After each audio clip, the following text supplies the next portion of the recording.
And the magic machine tells me that I am live. Sunday night for April 27th, 2025. Coming up on the end of the month, wrapping things up. And with our boy J.Scott Garibay. Listen, Friday, he came in kind of easing into the gate, kind of slow. So we're just going to wrap things up. We have definitely entered feedback loop territory. Nobody needs to worry about if he's watching my videos because he absolutely, most assuredly is. Can't blame the brother, and I got no problems with it.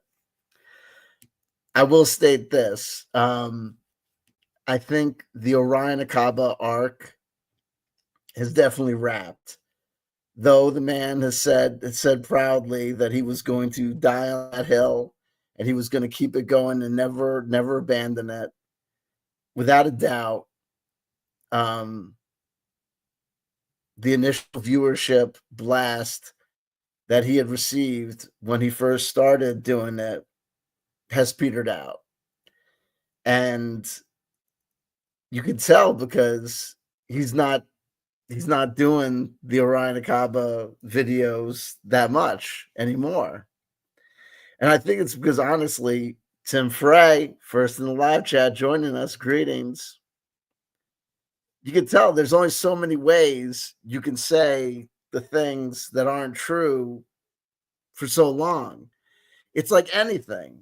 You know what I mean? It's like edging. You know what I mean? Like, there's only so long you can keep things going before you invariably work things up to a peak, and you got to take a break and come back for, you know what I mean? It's like professional wrestling or soap operas.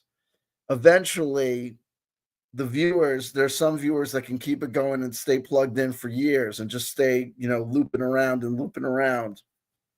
But for a lot of people, eventually, your system kind of gets it, that it's not going to resolve.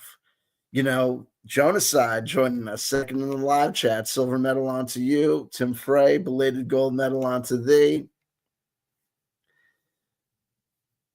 The system desires that. It's like the hero's journey. You desire that narrative conclusion.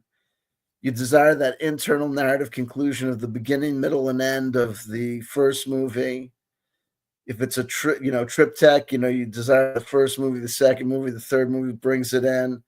And if you start doing those sequels, then all of a sudden it throws the whole thing out of balance, and you get this discombobulated feeling like it's a movie, the TV series that's just never going to end.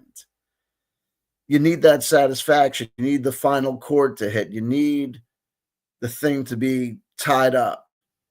Where you start to get fatigued, and you get those things, like I say, those analogies to those things that never end, those narratives that never end, like professional wrestling and soap operas, where the characters keep on coming back and getting resurrected from the dead, and somebody keeps on coming. Luke comes back as his evil twin, and you get these.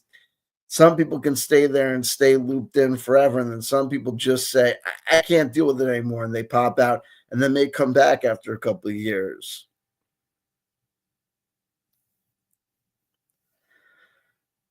Because you reach up to these grand finales.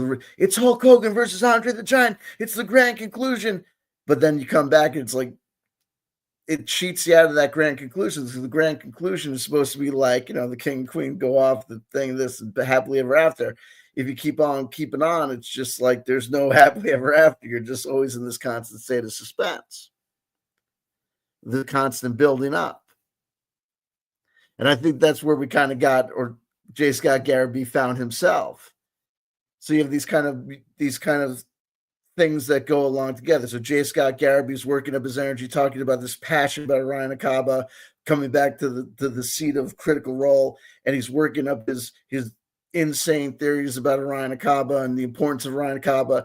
And then he reaches this grand conclusion, like where he's finally saying that like Orion Akaba is the next Gary Gygax, and it's gotten so like, what more can you say about the importance of Orion Akaba before you start deifying this guy? Like, not only is like he's the next Gary Gygax, but like he's the next Jesus.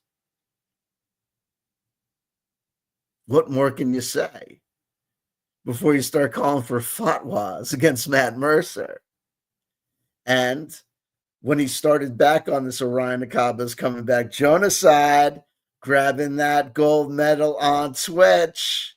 Your Majesty, nice crown. The best. Folks, I couldn't believe it.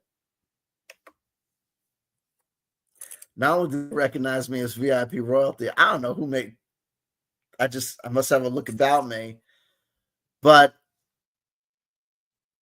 I couldn't believe it. The red and yellow knight won. I was amazed. It wasn't because I was there. It's the only explanation. And when the chode of medieval times, the black and white knight went rogue, who saw that coming? I was just like, what? What?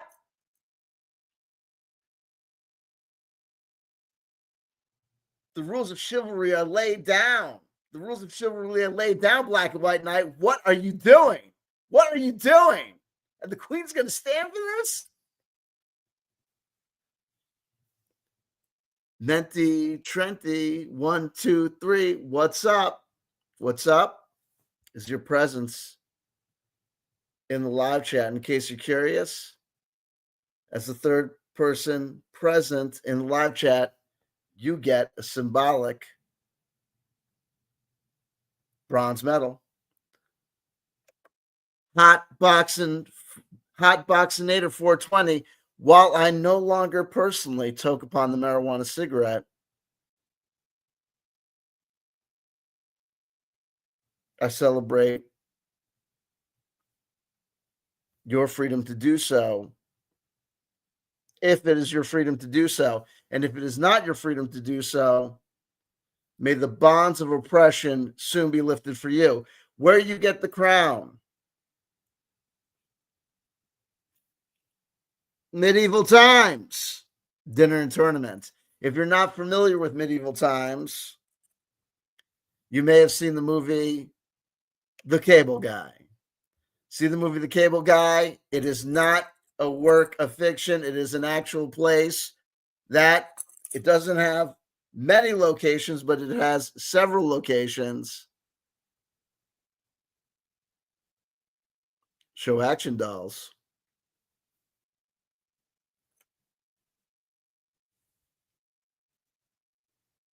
Your wish is my command. Though it's a reissue, he doesn't have the trademark old jitsu movement. Your wish can be my command to some degree, Menti Trenti. Don't forget to like, comment, and subscribe. So the jousting dinner place. No, not that place. You have it confused with another location, unfortunately. Anywho,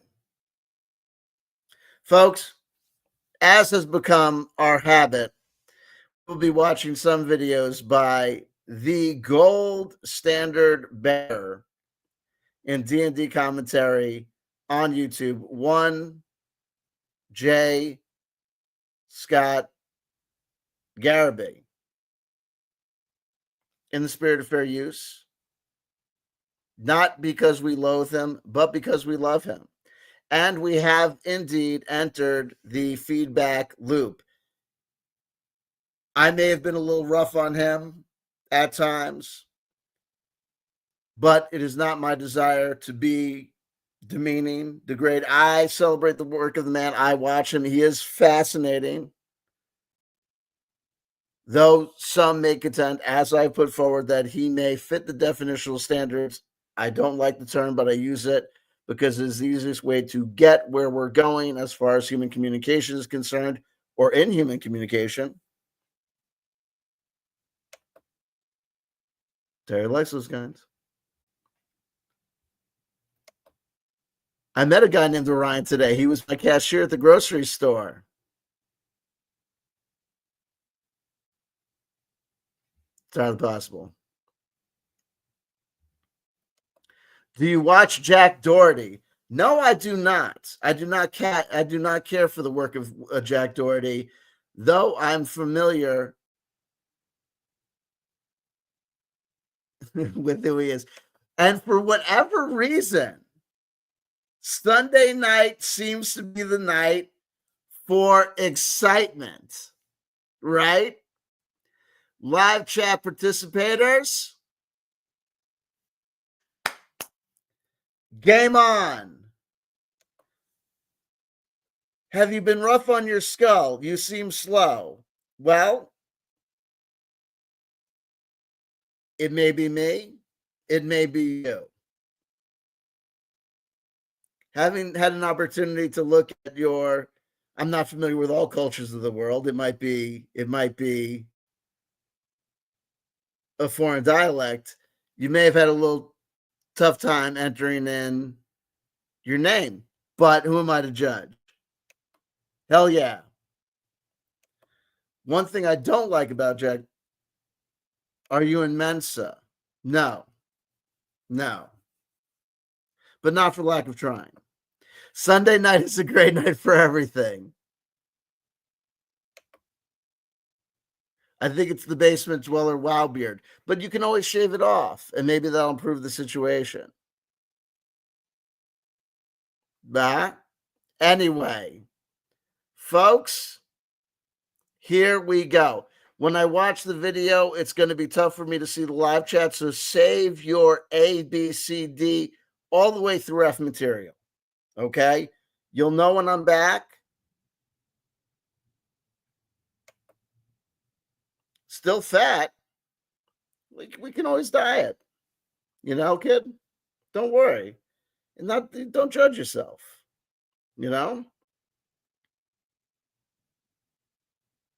But hey,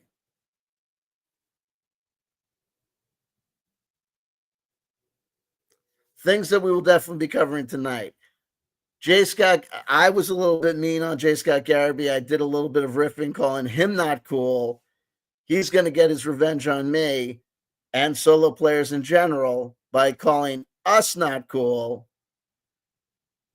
I'll riff on that. We'll riff back. You'll riff on me. I'll riff on you. A fine time will be had by all.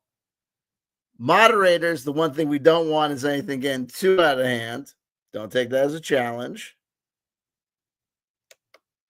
Let me orbit you. Like, comment, and subscribe. You want to orbit me? Not hard to do. Here's what you do. Don't forget to take a look at my Patreon.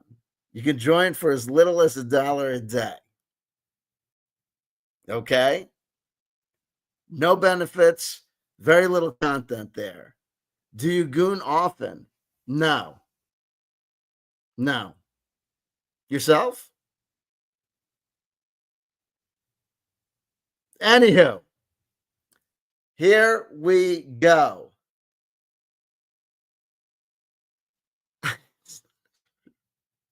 Here we go, folks.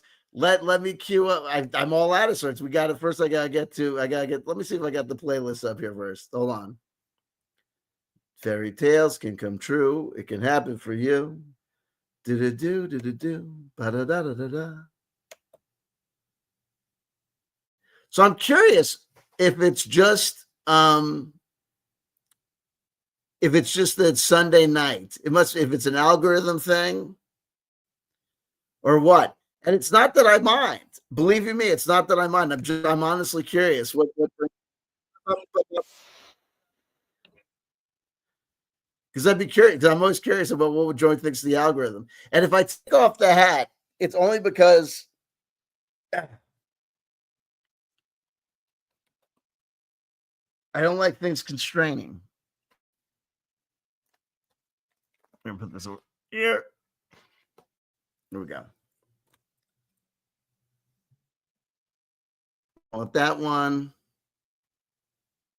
Oh, here we go. We'll start with this one. Oh, no, actually, no, we'll start with this one. Up. Okay. Oh, wait. Shoot.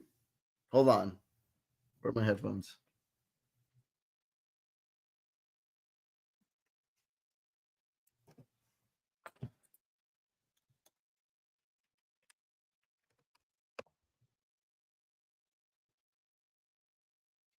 Here we go. The first one that we're going to start off with is we're going to actually start with his take on Katy Perry going to space and why more women weren't appreciative of that action. Okay. This may Now, this is interesting. Unscripted and Unchanged RPG review. I think you may actually be shown to have a little bit of perception problem here, and I'll tell you why. J.Scott is a male feminist, which ruins his perspective in almost everything. Is he a male feminist? I think this video is going to show that he's not a male feminist. And if you think that he is a male feminist, you may need a tweak of your conception and understanding of what a male feminist is. Okay. But then again, you may be being, sarcastic, and that I don't want that to be interpreted as an insult of you. And I desire communication here. You know what I mean? We'll figure it out. And I welcome you to the live chat. The live chat seems to be lively tonight. Okay, so there you go. Keep your powder dry and welcome to the rodeo. We definitely seem to be playing with fire. There you go. Here we go, folks. Let me share the old screen. But it's so funny that you should come in on the note that he's a male feminist. I think he definitely thinks himself a male feminist. I don't think that he is. I think that J.Scott Garibay thinks that he's a male feminist. I think I think he thinks he's an enlightened person. I think he definitely thinks he's not a racist. I think he thinks he's a lot of things. I think he thinks he's an intelligent person. I think he thinks he's a student of philosophy and political science. But then again, many people think very highly of themselves, probably myself included, when they may fall shorter of the mark than they would maybe place themselves. Hey, here we go on a grand adventure. Let's just go through it together. American culture, women travel to space en masse, but no one seems happy. J.Scott Garibay. This was recorded on Friday. Here we go. Getting through Friday's videos before we're deluged with the week's videos to come. Let's see what happens. Is J.Scott Garibay a feminist? Let's take a journey together. Your pal Scott Garibay, and today we are going to talk about American culture. And we're going to talk about women in space. All right. So, boy, oh boy, I will tell you right now, like, fair use, transformative work, yada, yada, yada. Not here to take views from the man, point, counterpoint, transformative work, talking over the dude, editorial review, noteworthy. He's the #1 DnD commenter on YouTube. So, of course, we got to talk what he's talking about. He's a man of import, a public person, yada, yada. And news you can use. I'm all in on my main passion, Dungeons and Dragons. I ain't got time. I ain't got no time for American politics. I ain't got no time for American politics. I ain't got no time for American politics, right? And this is a huge change because normally I'm like, oh, what's happening in American politics? Now I don't give two rat tails. I do not care what happens in American politics. I know everything that's happening in American politics. You know why? Because nobody will shut up about American politics when they're talking about everything but American politics. What? If you're talking about American politics, you're talking about American politics. It's just the way it goes. If you're talking about something, you're talking about the thing. Everywhere. It is absolutely everywhere now, right? But what we're going to, it's in everything. It's in every single thing. So what this turned me onto was I was listening to Josh Johnson, and he's like, I have no idea who that is. "Hey, there's they put a bunch of women in space, and now women are upset." Women are not upset because they put women in space. It's called performative feminism. They're upset because people are acting like it's a big deal that they put these women in space when it's not a big deal. Space tourism has been a thing. It's not a big deal, and it's harmful to the environment. That was the big deal. That nailed it. Like he's like it's exactly what happened. It is absolutely wild. So that's what put this on my radar. But I want to talk about this. And I thought you weren't paying attention to anything but D&D. My understanding is that whoever this guy is, I don't know if he was talking about D&D. It sounds like he was talking about women in space. Okay, so but we're not going to talk about this from the perspective of American politics. We're going to talk about this from the perspective of American culture. So I am very fascinated by American culture, and it is my opinion that something major is happening in American culture right now. Something huge is absolutely massive is happening in American culture, and that is women have realized they have won so hard that it's a problem. They've won so hard. Women have won so hard that in a vote between a person with more criminal convictions than Bernie Madoff, Bernie Madoff and Al Capone and Dillinger combined times 5, lost out to a career politician with a former occupation of being a prosecutor who is also an African American female. I mean, it is what it is, folks. Right? Like women have thoroughly, utterly destroyed. American women have virtually, utterly destroyed American men. American women have destroyed American men. Now, I understand that there are certain men in America who believe that they're disenfranchised, and I'm not going to debate how people feel. But statistically, it's just not true that there's equality between the sexes, or that women are, have vanquished. First of all, it's not a battle, it's not a fight. You know what I mean? Like I've got daughters. J.Scott Garibay has daughters and a son.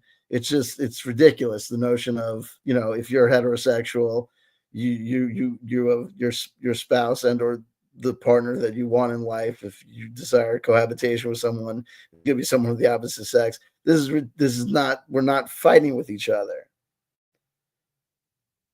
You know what I mean? This is ridiculous. People are not destroying each other. It's just this is his perspective on things for some reason. I've speculated that there might be some sort of trouble in his household because he seems to be fixated on this kind of MGTOW kind of, black pill philosophy that seems to be popular in some segments and sectors of internet and culture. But we move on. Hannah Rosen 15 years ago wrote the book The End of Men. She was 100% right. The American She was not 100% right because, you know what I mean, there has not been a female president. If you look at, it is what it is. male is cooked in the book. Like that's absolutely not. I just wanted to say, I'm going to say this. I'm not going to debate it. I just want to send it out as a counter messaging. If you are an American male or any sort of man, and you can hear my voice, understand you're not cooked in the books. J.Scott Garibay has no idea what he's talking about. Your life has value. You're not destroyed. You have opportunities in the world. You may not have the same opportunities as this person, that person, the other person. No one is determined. No one's fate is determined by their genes, their genetics, or their gender. You know what I mean? And if you think that is the case, I'm going to come at you hard and say that that's an excuse. Absolutely done, right? And American women are, everything's up, right? Everything. If you're an American woman, you got it made. You got it made in the shade. American man, you're screwed. American woman, you got it made. I just want to make that point to show you that J.Scott Garibay is a person of limited insight, limited thought potential, and limited brain power, because that is the sort of thought that I would accept hearing from a frustrated teenager, right? Or, child in a schoolyard. This sort of black and white reductionist thinking. If you're still thinking this way as an adult, you've got real fucking problems. American men, deaths of despair, dying. That's it. Deaths of despair. If you're an American male, you're done. Deaths of despair. That's it. J.Scott Garibay, I'm an American male. I am nowhere near any sort of deaths of despair. I'm doing fan-fucking-tastic. Is everything perfect? No. Not at all. I got a lot of dudes that I know, some of whom I know two men in my life that are currently dealing with prostate cancer. Guess what? Neither of them have given up. Neither of them are giving up. In fact, both of them have fairly sunny dispositions. My brother's doing great. You know what I mean? Things are, you know what I mean? It's not like we don't have struggles. And left and right, just so sad, so destroyed, so utterly defeated by American women. Destroyed by American women. I guess, sometimes, like, even the guys that are scrounging me, right? Thinks everything's about DnD. Here we go. J.Scott's very mature. Like, even people that are like came here to troll me. You know what I mean? Is there anyone who's came here to absolutely put a dick in my ass in the live chat who wants to weigh in on this? Are American men screwed, blued, and tattooed by American women were just dead? I bet you anything there might be one or two trolls here tonight that would say, yeah, you know what I mean? I hate you, Benjamin. I hate you, Ben. I hate you, CW Chanter. But you know what? I'll agree that American men are not doomed. Possibly. What they'll show up and be like, no, actually, we're with the other guy on this one. What are you? Maybe J.Scott Garibay. Wasn't Donald Trump supposed to make everything perfect? You know what I mean? God, look, it's just his first 100 days.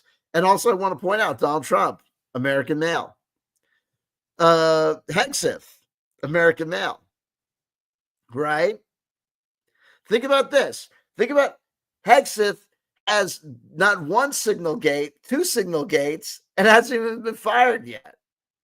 And I want to note, neither of those signal gates involved an American woman doing him dirty, right?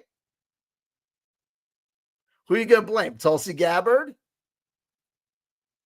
Huh? Genocide. I don't agree. Doesn't think so. There you go. Here we go. Back to the videotape. Nobody needs that. And I'm not trying to make it political. I'm trying to say also, you know what I mean? Whether you're an R or a D, an independent, a libertarian, we can all agree on this. I hope American men are not destroyed by American women, right? Whether you voted for, and let me go on the record this, it's unscripted, unchained review. Will I play Dungeons and Dragons with a Trump supporter? Yes. Yeah, I would. Yeah, absolutely. So the dialogue may continue. And even if we don't talk about politics, I'll play with anybody. You know, I won't play with a killer, I won't play with a rapist, you know what I mean? But I'll like, you know what I mean? I'll play with anybody. But but this guy, them, nobody wants them, nobody cares about. Nobody wants them. This dude is married. So that's what makes me think. J.Scott Garibay, I know if you watched me go off on you not being cool, that happened later in my video.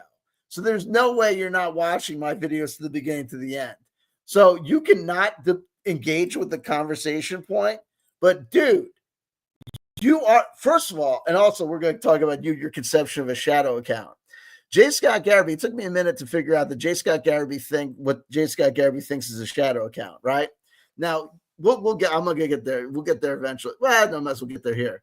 Now we see this guy. Look, God bless you. I'm just going to highlight this. Look at this. Now here's what I would call a shadow account, right? Just the letter and, a non, not just this, like no information at all, right? That's what I would call a shadow account, right? I wouldn't even call this a shadow account because he's got Grumpy Cat and he's got a name. Now it's obviously like, it might be a throwaway account, like it might be like a, quote unquote sock account. But that's what I would call, like, I wouldn't even call a sock account, like a shadow account. I would call this like a shadow account. We're going to figure out that J.Scott Garibay defines like even this. Oh, no, he might not consider that a shadow account because it actually has a name. Not that Tim Frey's name is actually Tim Frey, but Jonaside, he would consider a shadow account because it's not, Jonaside is not a name, right? His wife lets him putter around all day in his immaculate SUV and he resents women. Right. No. But we're going to figure out that what he thinks that everybody who doesn't have, like, his name is J.Scott Garibay. He thinks that if you don't have like your Christian name, like your proper name as the name of your account, then that's a shadow account. Like he says, like, I'm not going to engage with people. If you insult me from a shadow account, if you do this from a shadow account, I don't have to pay you the time of day. He means anyone who doesn't use their proper actual name as their full name on YouTube or whatever, then you're like being inauthentic or whatever. He would consider Unscripted and Unchained RPG Review a shadow account because it's not their Christian name, right? The ridiculous thing is that the reason why most people don't use their actual name on their thing is because J.Scott Garibay uses his actual name on everything. Within moments of getting to bug up my ass about this guy because of his absolutely insufferable way of communicating, I looked up his LinkedIn. You could see his Facebook. His Facebook links to his church. Everybody knows his church. That's why everyone knows his business as church. People have contacted his church and be like, dude, this guy's gone Looney Tunes, which is why everyone is already talking on X and whatever about like, oh yeah, he's already been removed as an elder because he starts all these fights. Everyone knows. Oh my God. Everyone knows. Hey, I actually do use my real name in the desperate hope someone steals my identity. Don't steal Tim Frey's identity. It's fucking worthless. No, he doesn't, because I have too many videos and use my name on occasion in my videos. Okay, well, no, but he would consider, that's fine that he could, but he still considers unscripted. He would consider Unscripted and Unchained RPG Review a shadow account in and of itself. And I'll tell you why. Because it's not your name.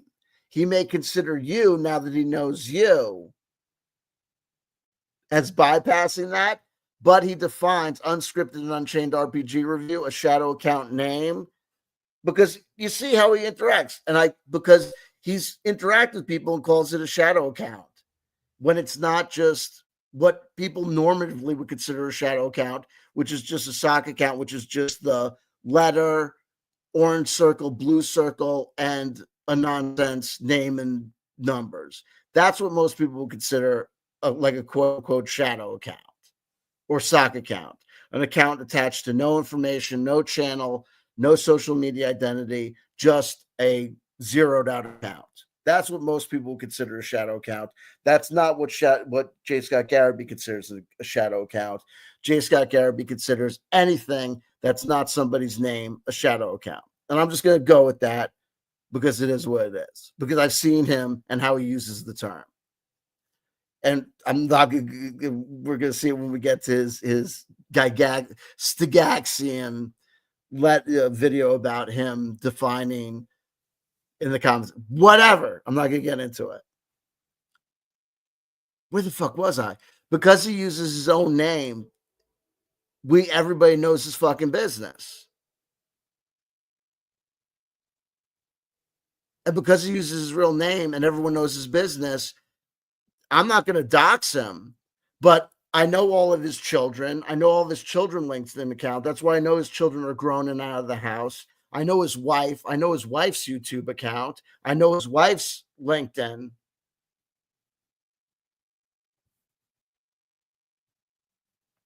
Yeah. His take of shadow accounts is very similar to what Shoner used to say. Shoner never gave accounts with no videos worthy of his time. Anyway, we move on. About them. American women, everything's up. Everything's up for American women. Everything. Depending on your political views, you may not care about it, but if you follow American politics, if you follow developments in American politics, some women in America might not consider everything up for American women, considering what's been going on with reproductive freedoms and rights. You might not see it the same way politically. I would argue if you're a man, where the issues of access to reproductive medicine, it might not affect you in the same ways. You know what I mean? It might be different. I might value your opinion a little bit less for various reasons. Feel that any way you want to about it, but equality in the workplace discrimination, sexual assault, pay disparity, various things. To say that everything is up for American women, everything is down for American men, indicates that J.Scott Garibay is wrong. Going to college like crazy. They're going to college like crazy. They can't get enough of college. Sorry, shouldn't use for crazy. You shouldn't use the word crazy? I will. J.Scott Garibay is crazy. I use that in the pejorative sense. Of course, I'm not a medical professional. I'm not insult king. I'm not a misery merchant. I'm just joking. I'm joking. But to say that he doesn't think that he shouldn't use the term crazy, he is reforming himself. I surmise that he's trying to put a better face on things because he's reacting to my coverage. And so he's going to try and reform himself. I don't know if he's going to be able to sustain it long term, but we'll see. I don't mind him reforming himself long term. I mean, I'll go away and stop covering him if he gets terminally boring, but he's not going to like it because he won't get any views. He doesn't get a lot of views anyway, but I think he'll crack. But we'll see. He could just calls people, refraining from calling people crazy, but then still calling them, ignorant fools, might not be that much better, but we'll see. Going college, I apologize. They're going to college at an outlandishly large number. An outlandishly large number. Why would you call people going to college an outlandishly large number? You know what I mean? That's like saying that they're going to college, like at I would say if they're doing is that something you'd say like people are doing something bad? And they're graduating at an outlandishly large. It's inappropriate. Like the amount of women going to college and graduating is inappropriate or wrong. An outlandishly large number of women are going to college and graduating. Like, how dare they? Number men. I'd also want to point out on Unscripted and Unchained reviews, male feminist. I don't know if he is. He might consider himself a male feminist, but I don't know. None of them are going to college. And are you not a male feminist? Who's not a male feminist? Who's not? Why would you not be a feminist? What's wrong with being a feminist? And if they do, they don't graduate. Right? Men don't graduate college. They don't graduate college. They try. If you go to college graduations, you're going to find yourself sitting there like this. There's all these women. It's like a strip club in here. All I see is bush. All I see is fish. What the fuck? I haven't seen this much pie since Lilith Fair. Where's all the dick? Holy crap. What the fuck? I haven't seen. God damn. What is this? It's like a Melissa Etheridge concert up in here. Where are all the guys? Like, so they're uneducated, ignorant. Nobody wants them. Nobody cares. Nobody wants the dudes. I'm just a dude. Oh man, let's sing a little song. Hold on. No, it's true. It's true, right?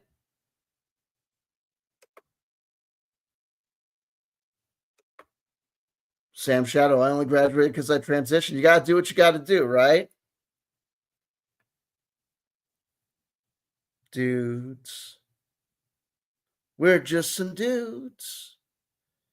We used to have it all, but then the women destroyed us. Dudes.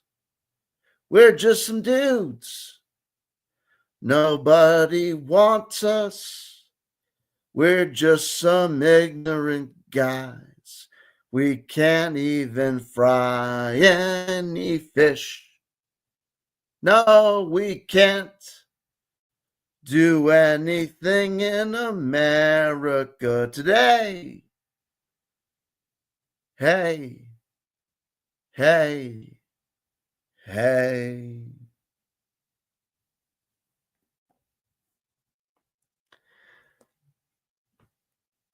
While on the other hand,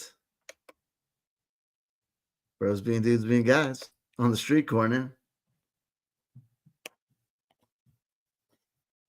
Hell yeah, we won. We fucked those guys over. We won. Chicks with the world. They used to have it all, but now we screwed them. Girls run everything. Beyonce sang the song, programmed all their minds, and now we won. Yeah. Dudes got nothing while the chicks have everything. Everyone knows that girls rule the world. It's not just a song, it's the way it really goes. Yeah. Wrong. Anyway.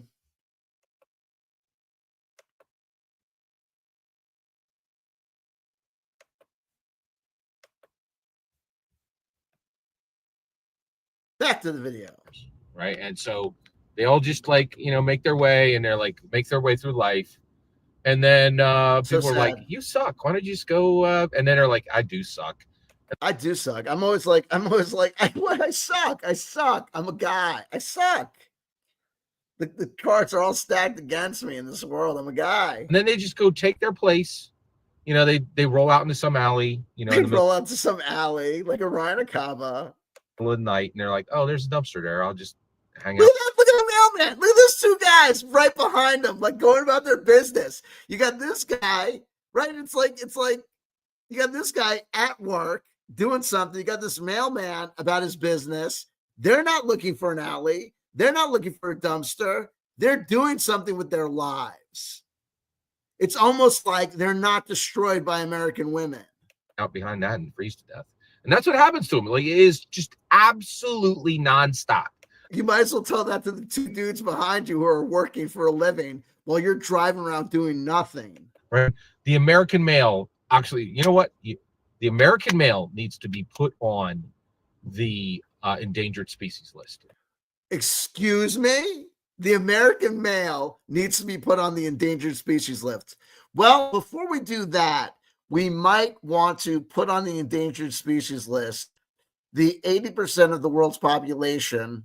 Well, maybe just to keep with your thinking, the subset of the 80% of the world's population that doesn't have access to clean drinking water, that is men on the endangered species list. But we won't do that because the things that go on the endangered species list are things that are put on the endangered species list currently because they're endangered of going extinct. There are close to 9 billion people on planet Earth. No one is going extinct. There are plenty of American men. We're not going extinct. The fact that you would say that indicates that you have a mental health problem. You're serious, dude. You're seriously saying that as a serious thought that you think, this is the thought that I'm going to share with the internet today as a 55-year-old father of 4, right? You have adult children who I know that you make these fucking videos. who have to see they either are choosing not to watch their father's video content, or they know that if they do watch your video content, that you're making these ridiculous statements. 3 of your 4 children are adult American women.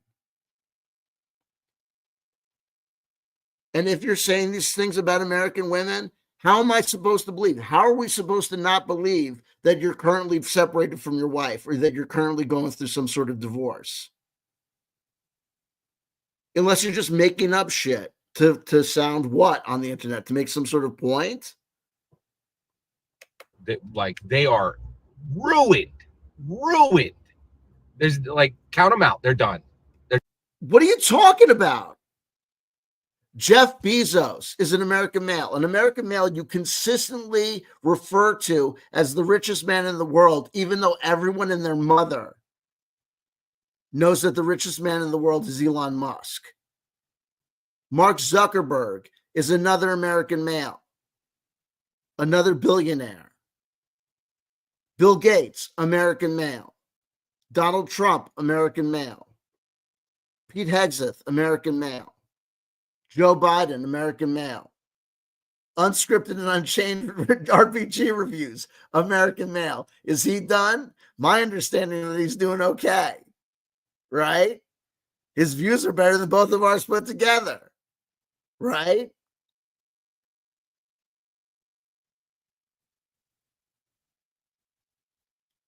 Whatever side of the iDubbbz versus Ethan Klein debate you're on, if either of them are winning, that one who's winning is an American male. I think Ethan Klein is Canadian, but I think he's naturalized an American citizen now, I believe.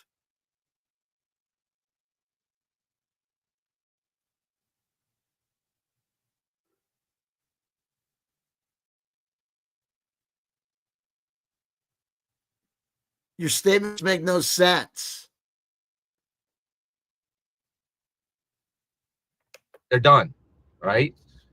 American women, maybe they got a little bit of mercy for some men and they could save a few. I don't know. We'll see. What are you talking about, dude? As you drive by a church, you're right? saying this stuff. And the reason why we're here is okay. So Blue Origin. The reason why, now we're finally going to get to the reason why we're here, and we're going to say even more silly things. First of all, let's talk about Blue Origin, right? Let's talk about Blue Origin, and I'll tell you why people actually thought the Blue Origin thing was a nightmare, was a stupid thing, wasted billions of dollars that could have gone to feeding homeless people, taking care of people, including ostensibly the American males that you think are dying, deaths of despair or whatever, taking care of people instead of wasting so much billions of dollars that could have gone to and hurt the environment and all sorts of stuff, just to send up a floozy like Katy Perry up into the atmosphere, who her career is done anyway, Jeff Bezos' girlfriend or whatever, and a whole bunch of other, you know what I mean, women. All right. Who are just being sent up because they're women. Who's doing space travel today? 3 groups. Who's doing space travel today? The Chinese, the Indians, private American industrialists, all sorts of people are doing space travel. This guy will not know of any except a few because, There's 3 groups in the world doing real space travel. Okay. NASA suck. They suck. NASA doesn't suck. NASA sucks. Because they're underfunded. They do nothing. Why are you getting so upset? They do. Notice he was talking about the death of all these people, all these American men. He didn't get upset about that. He only got upset when he started talking about NASA. Nothing. NASA sucks. NASA doesn't suck. They do a ton. Got to hear first. Scott Garibay. We didn't hear that here first. NASA sucks. You're a little child. Right? The best thing they could do now is sell a T-shirt to some, artisanal pencil sharpener from Brooklyn. Right? They can sell a T-shirt to an artisanal pencil sharpener from Brooklyn. Artisanal pencil sharpeners don't have places of origin like people. Like, there's no such thing as an artisanal pencil sharpener from Brooklyn. Well, I guess there could be. If you make an artisanal pencil sharpener in Brooklyn, I guess it's from Brooklyn. But artisanal pencil sharpeners in and of themselves lack the personal autonomy to buy a T-shirt. You fucking moron! because it's cool to wear a NASA t-shirt. Why an artisanal pencil sharp? Oh, you're referring to a person who sharpens pencils? Like, what are you fucking talking about? Now, for some reason, I guess, it's cool because you're like, oh, hey, there's this organization that we pay billions to who does nothing. They do a ton of things, you idiot. Right? And gets rooked by billionaire hobbyists. So you admit that NASA gets ripped off by billionaire hobbyists like Elon Musk and Jeff Bezos? Well, at least you're onto something, even though I think you did so accidentally. Right? So who else does it? SpaceX. SpaceX, they do space exploration. They put satellites into space. That's not space exploration. That's taking rockets, a pre-existing technology that has existed since literally the 1940s, and putting satellites into space. They invent nothing. That's not space exploration. They do not do space exploration. Elon Musk just casually puts rockets in satellites in space. That is something that's been going on since the 1960s. Putting satellites into space is nothing new. And he doesn't do it casually. In fact, he does it at the cost of billions of dollars and billions of dollars in taxpayer subsidies. So it's just ridiculous that you're glazing him. And he doesn't do it casually. It's a serious endeavor, and his shit is constantly blowing up. As a freaking hobby. He doesn't do it as a freaking hobby. And outperforms NASA. He doesn't outperform NASA. NASA doesn't do what he does. He doesn't do what NASA does. He puts satellites into orbit, which is not a complicated thing to do with rockets. Right? The only thing that people think is exceptional about it is the fact that he does it as a private person. It's not exceptional when you think about the amount of subsidies he gets from the U.S. government. Okay? And not by a little bit, by a large margin. Nope. Okay? Next, Blue Origin, right? Jeff Bezos. Another billionaire project, vanity project that does nothing except to take pre-existing technology and do it on a private thing because he's a billionaire who could give money to charity. He's got more money than he could ever spend in any person's 10,000 lifetimes. But instead of giving it to people who could use it, instead of just giving it and taking care of people, he chooses to literally send his girlfriend into space for shits and giggles because he's a piece of human garbage, I would argue, in my personal opinion. Bezos. Casual hobbyist. Lame. It's not a casual hobby. Believing me, these folks are doing this for a reason. They probably think that the world is cooked and they think that they're going to escape somehow and go to another place. Who is outperforming NASA on the regular. It's not a regular. It's not on the regular. They did it once. Regular, right? Nope. Putting rockets in space, humans in space. They're not putting humans into space. They're putting humans into low Earth orbit. This is not an exceptional thing. This is not a great thing. They're not doing anything close to space exploration. Get a grip. Satellites in space. You understand what I'm saying, right? Oh, I understand. I understand what you're saying. I don't know if you understand what you're saying. This last week, Jeff Bezos is like, hey, I wish I could put my girlfriend in space. And his people are like, you're a billionaire. What a way to say I love you. I'm going to send my girlfriend into space. Of course we can put your girlfriend in space. Why don't we put Katy Perry up there? And why don't you send them up there and leave them there? A bunch of other women just for flavor. Just for flavor. Fuck it. Why not? I don't know who those women were. All I know is Katy Perry and Jeff Bezos' girlfriend up in space, right? Now, first of all, I would expect women would be very happy about this. Why would they be very happy about this? There's been women astronauts since the 1980s. Right? Like, women would be like, hey, a bunch of women are up in space. That seems like women have been going to space since the early 80s. Like a massive progress. Women have been going into space since the early 80s, which is about 40 years ago. Remember the Christine McAuliffe? She went into that satellite disaster, the Challenger disaster. That was in 1980. Pardon me.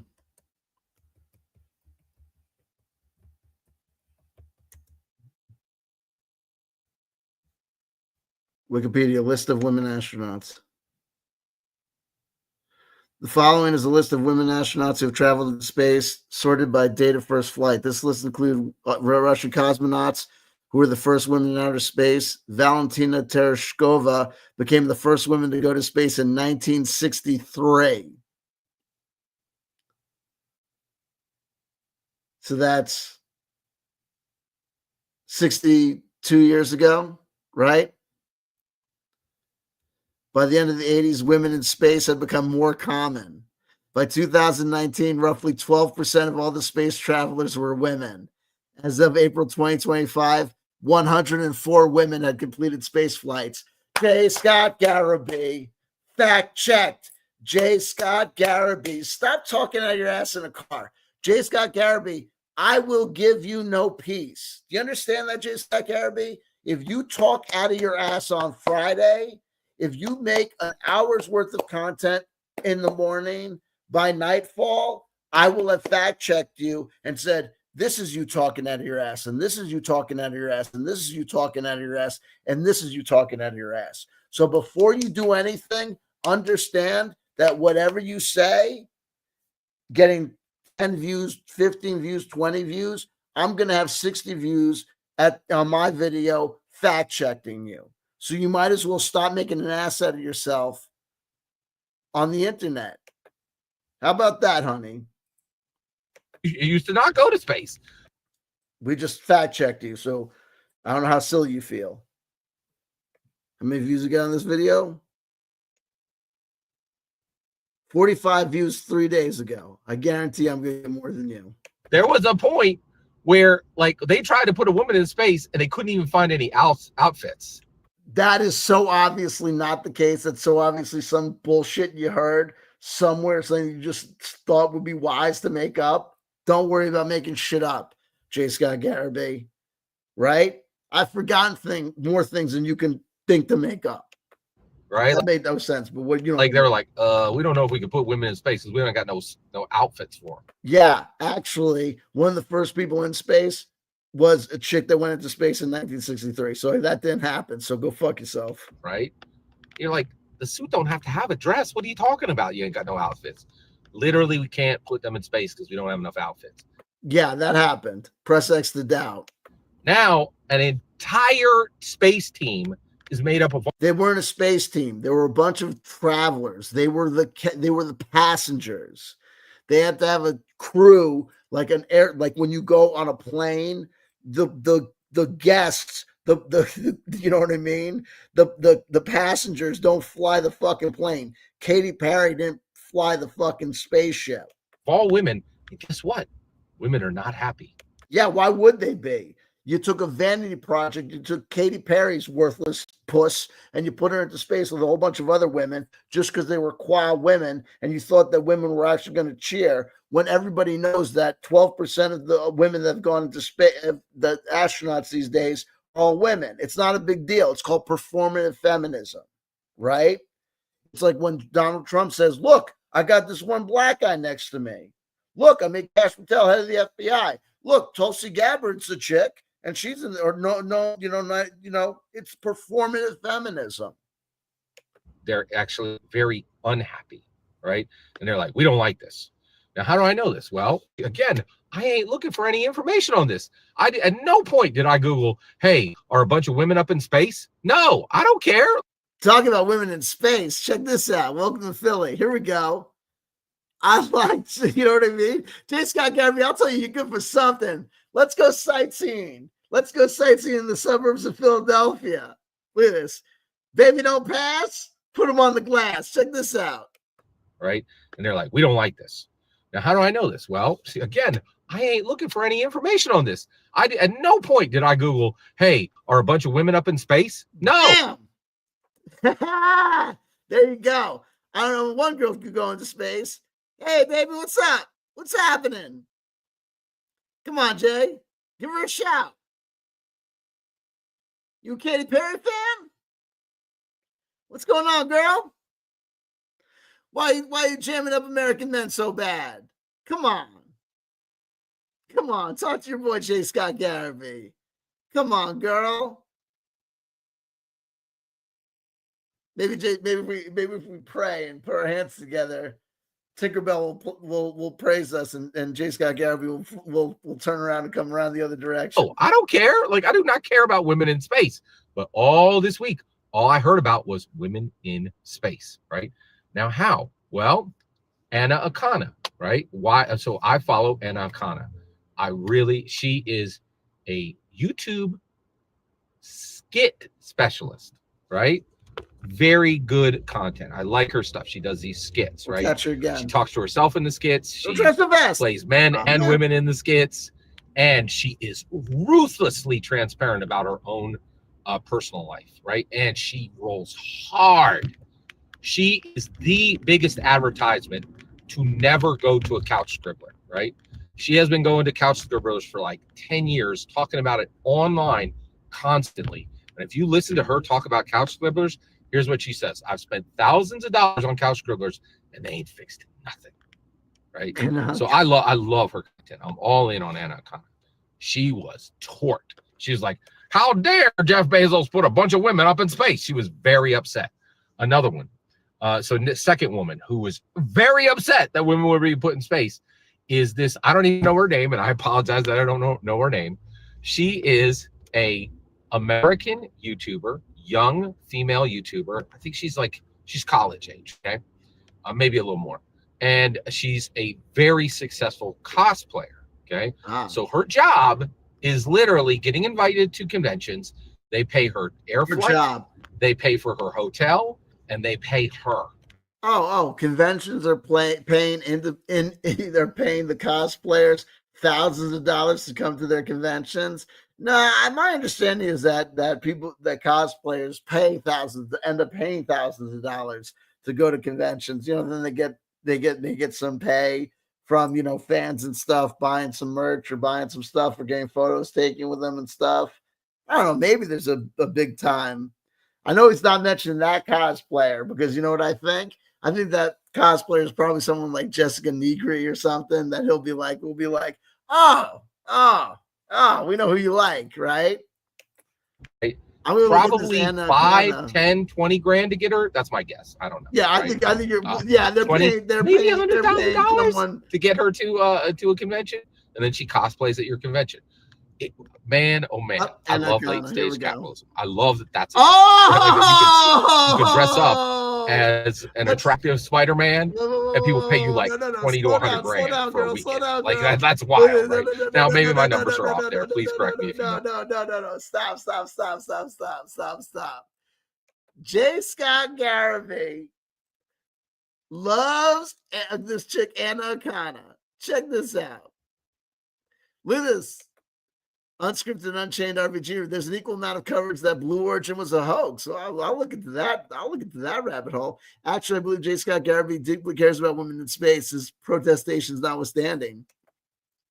That makes a mutable grand cross of eccentric Generation Xers between 50 and 55-year-old, and J.Scott Garibay makes a perfect submarine camping. Creepy J.Scott Garibay, creepy. Here we go. Post-angst Gen Xer joins us. Garibay's dislike of mental health professionals is very telling. Sometimes I think of J.Scott Garibay as Sahogan, sometimes as a Kuatoa, sometimes as Sea Elf, and sometimes as a merman. Spider King. No, but speaking of kinks, look who I found. Check this out. He likes Anna O'Connor.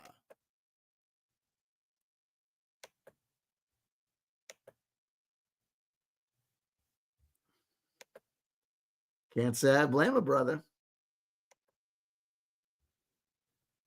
Fair use. How trans men expose female privilege. Why we can't accept cancel culture. Know your value. The one question men fear. Why you're angry for no reason. How to spot an emotionally manipulative apology.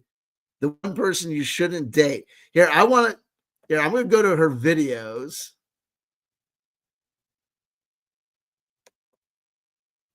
Three things I wish I knew before having sex. I dated girls and understand. Dating women made me understand men. Take your word. Truth or dare with rape. Why guys like Asian girls.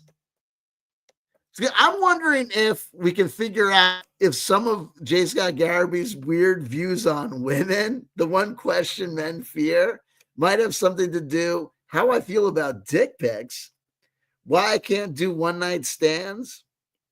If it has something, may have something to do with Anakana. How to not get raped. How to level up. Why women are crazy. Why girls shouldn't play hard to get.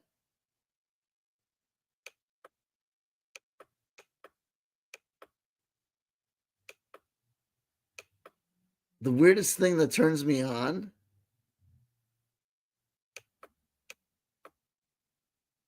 What to do when your life falls apart. How to, what?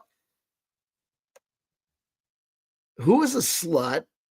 You're not, well, you know, let me go to latest. How about latest? Women are less likely to die when treated by female doctors. Okay. Friends are better for your mental health than your partner. Couples share 89%. Okay. What?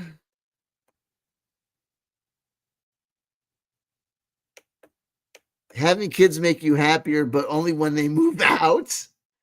Why you can't pay attention? Women are less likely to survive CPR because of boobs.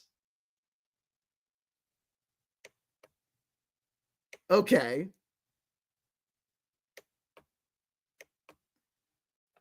Stalking is ruining my life.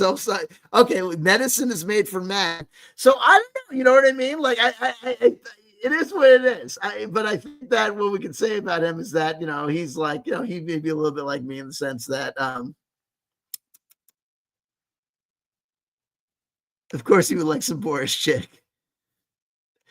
Scott Garibay is more complex than you think. The undisputed reigning all-time champion of low-class halfweight dorks of Generation X, truly king of the hobby, glow genius, gem video producer of all time. Who knows? He's good at ignoring and being defined of harsh truth critique narratives, really defiantly dorky beyond belief. I feel as though there's a competitive agitation and willful troll, lull, cow insanity. I know, I understand that your theory about that. I do.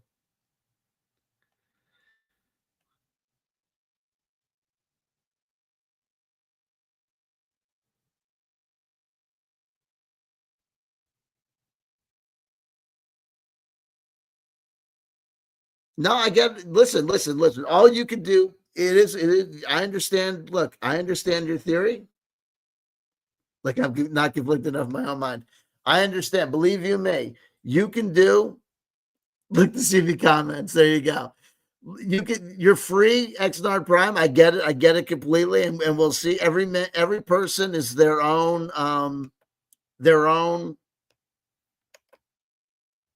Has to be their own guide.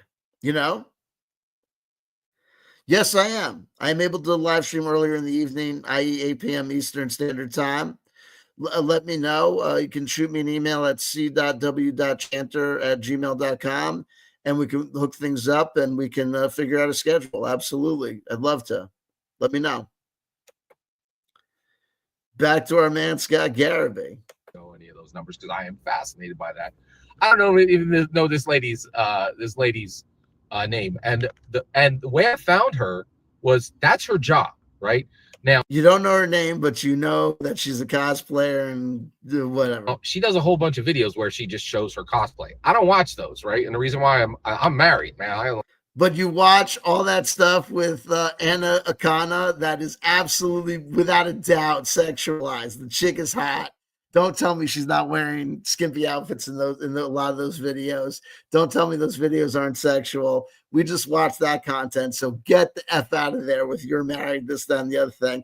And for a guy that's married, you seem to be saying that American women who, if you are still married, your wife is absolutely an American woman, as is your 3 adult female children. So why the hell do you keep on saying that American women are destroying American men?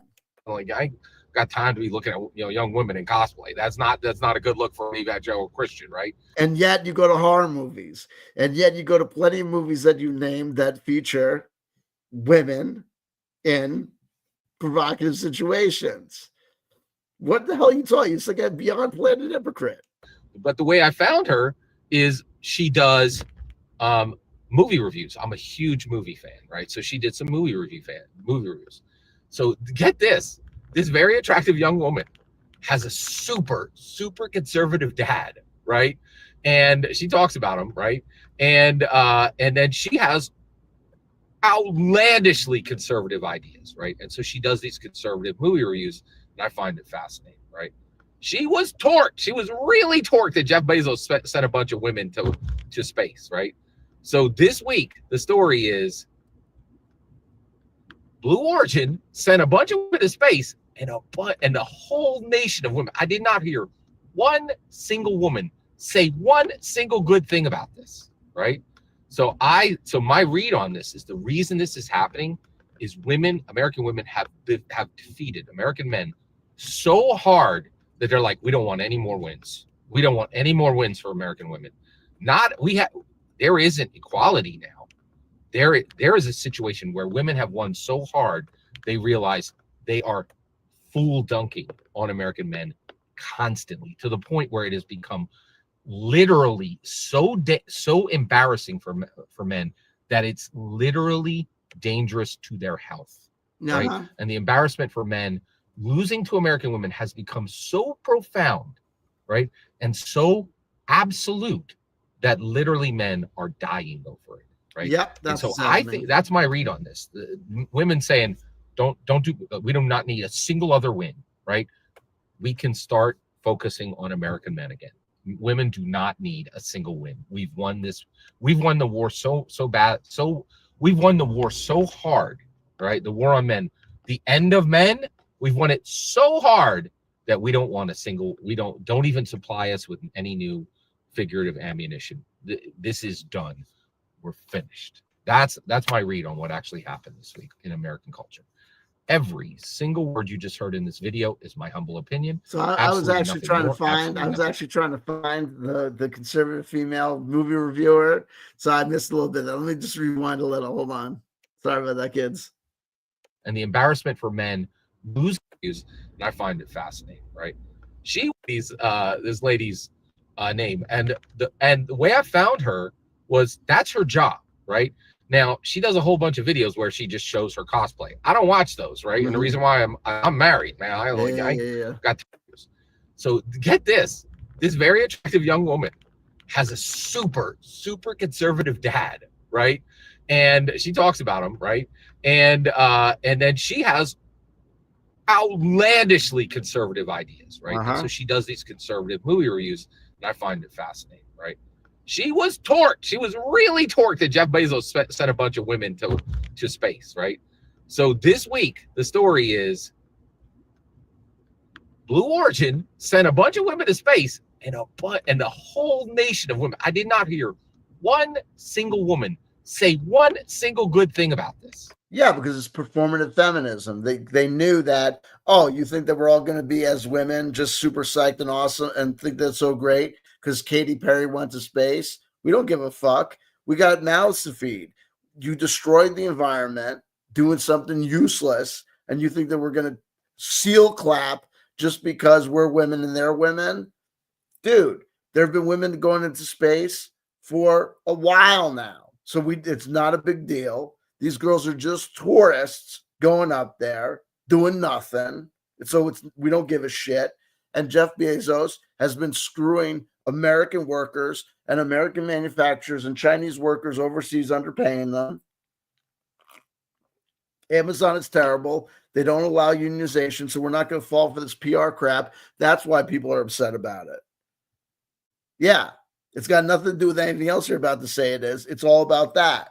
So let's hear what you didn't get, because if you had paid attention to why people were saying they thought it was bullshit, you would have learned why people were saying it was bullshit, whether you agreed with them or didn't agree with them. You could have heard what people were saying, why they were upset about it, why they thought it was pandering, why they thought it was, patronizing.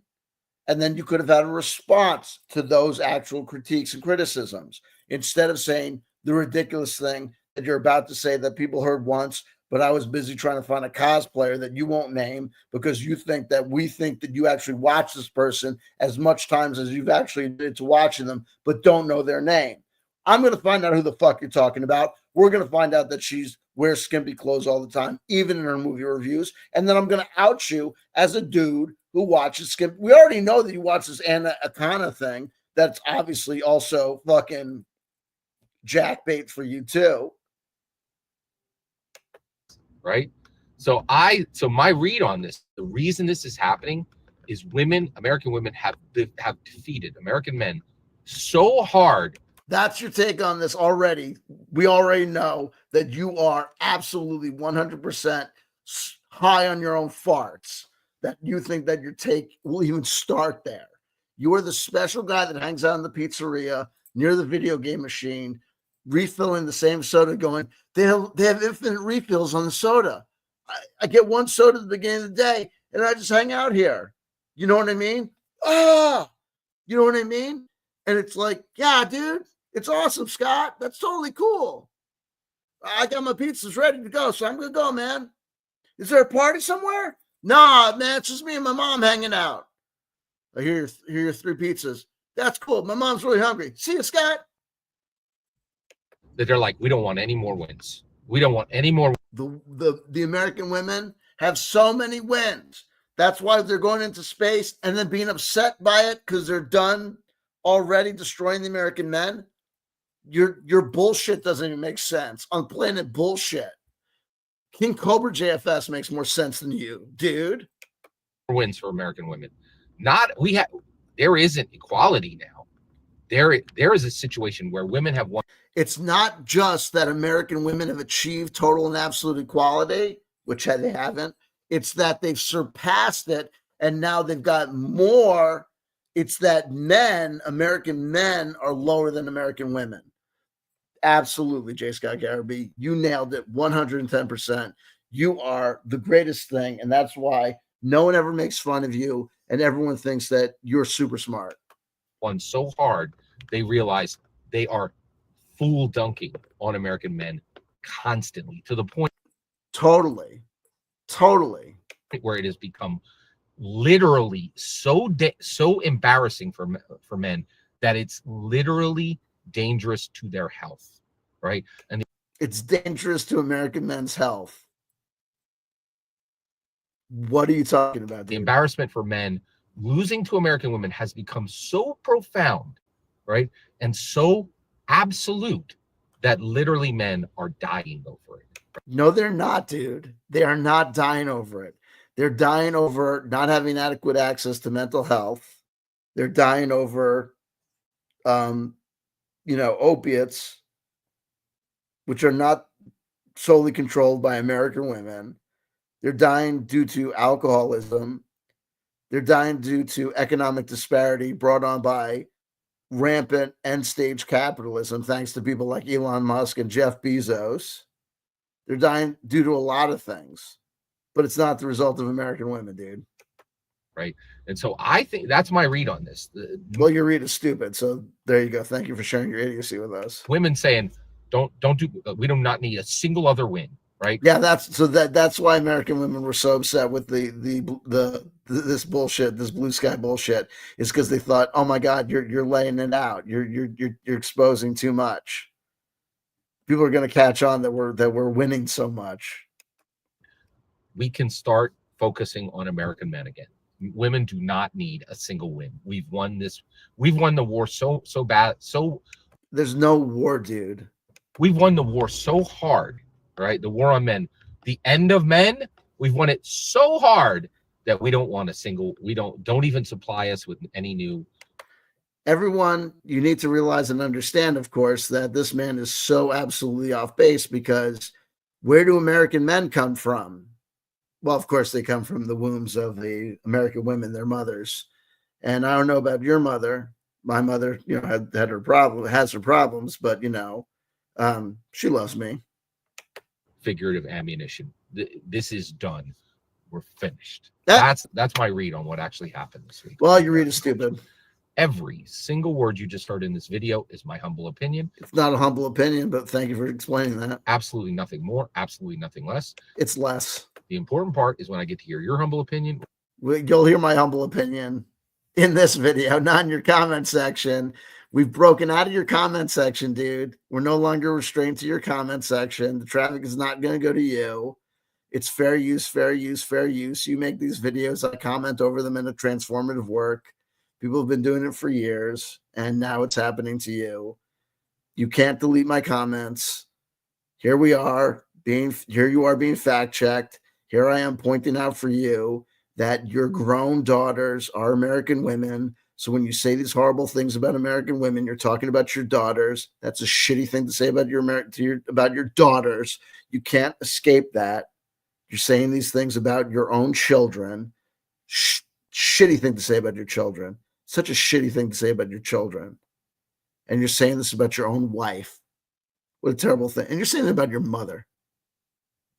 What an ungrateful son to say that about your mother. In my humble opinion. That's just my humble opinion. When you get in the comments and send your traffic, please. Nope. Consider like subscribing and have a fetch millennium. Fetch millennium. It's 25 years post the year 2000, dude.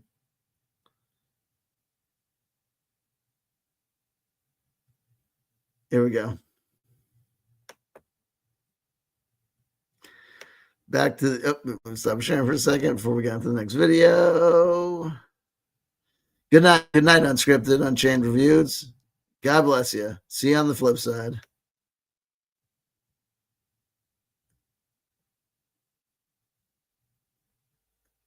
Wednesday I got free. We could do Wednesday. Look forward to that. I think I got Wednesday free.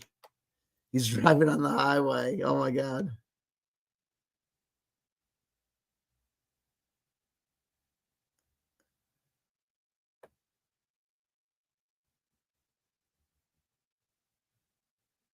We'll check that out. Here we go.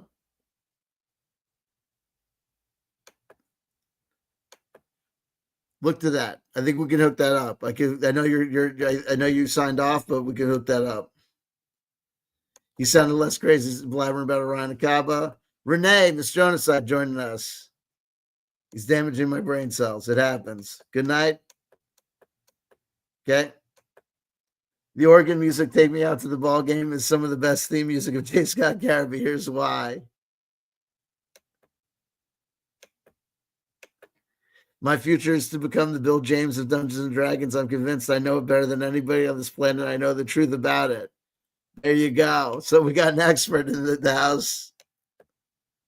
The inevitable fate of J.Scott Garibay. I've seen that. I saw that. I think I highlighted. I think I've got that highlighted in a playlist. Here we go. Let's see what the next video up is. I think we got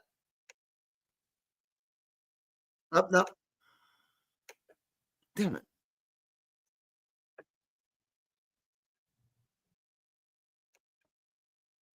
Nope.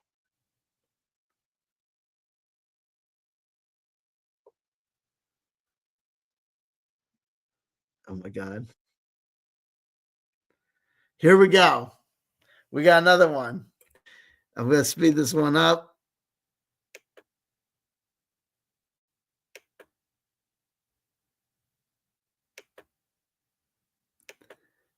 This one, I think, is another one that I'm going to play for you guys because I think this is also him directly talking to us. I think this is the one where he talks about solo DnD sucks and it's for dorks, which I think is definitely aimed at us as a community. Here we go. And today I'm going to do a channel specific video. And this channel specific video is literally just me musing about how people view my channel. So unless you are deep in the weeds, Scott Garibay fan, you feel free to skip this. This is very navel gazy. And you're like, well, why don't you just skip it? Because one of my favorite heroes is very navel gazy. John Dickerson, he's over on Slate Political Gabfest. He does you know what? Hold on. Today I'm going to talk about the movie Fly Me to the Moon. All right. So the reason why now the wedgie goes atomic because we just had unscripted and unchained RPG reviews saying that the blue sky thing might be a hoax. We all know about I've compared J.Scott Garibay to being a lolcow, and I specifically, when I referred to him that way, I've said I've compared him to Foodie Beauty, peace be upon her name, Amberlynn Reed, who says, face it, the moon landing didn't happen, right? And that's on point because he's going to talk about a movie, but it's apparently about faking a space flight, faking a space mission. So, and dissing us. So it all comes full circle. I'm comfortable being navel gazing. It's John Dickerson. He's literally like the news anchor of CBS at this point. Is he? And I've been listening to him for 15 years on the Slate Political Gabfest. He's brilliant. And he does a podcast where he takes his own notebooks from 30, 40 years ago and 40-year nostalgia loop, 30-year nostalgia loop. It all comes full circle. Also, he's going to mention, J.Scott Garibay will, this film features Scarlett Johansson. Just saying. It all comes full circle. And literally reads them and then reflects on the things he wrote to himself 30 years ago. Like, imagine that, reflecting on things that happened 30 years ago. Nostalgia loop. That it doesn't get more navel. If you know, you know. Hashtag Chrono Magic is real. Than that. But I'm an intellectual. A lot of intellectuals, Yeah, you're an intellectual. There you go. You're an intellectual. I am a cocksmith. Oh, we're accused of navel gazing, and so this one's pretty deep in the weeds. So feel free to skip, but we're gonna get into it. All right. So I have this incredibly unusual channel. There really is no channel on the planet like mine. Like, oh, there's baby. I wish that was the case, honey. There are so many channels just like yours. It's not even fucking funny. Nobody does YouTube like me. And there are plenty of people that do YouTube like you. In fact, there are people that don't do YouTube like you. They're called people on the street corner. At all. Nope. You think you're special. I get it.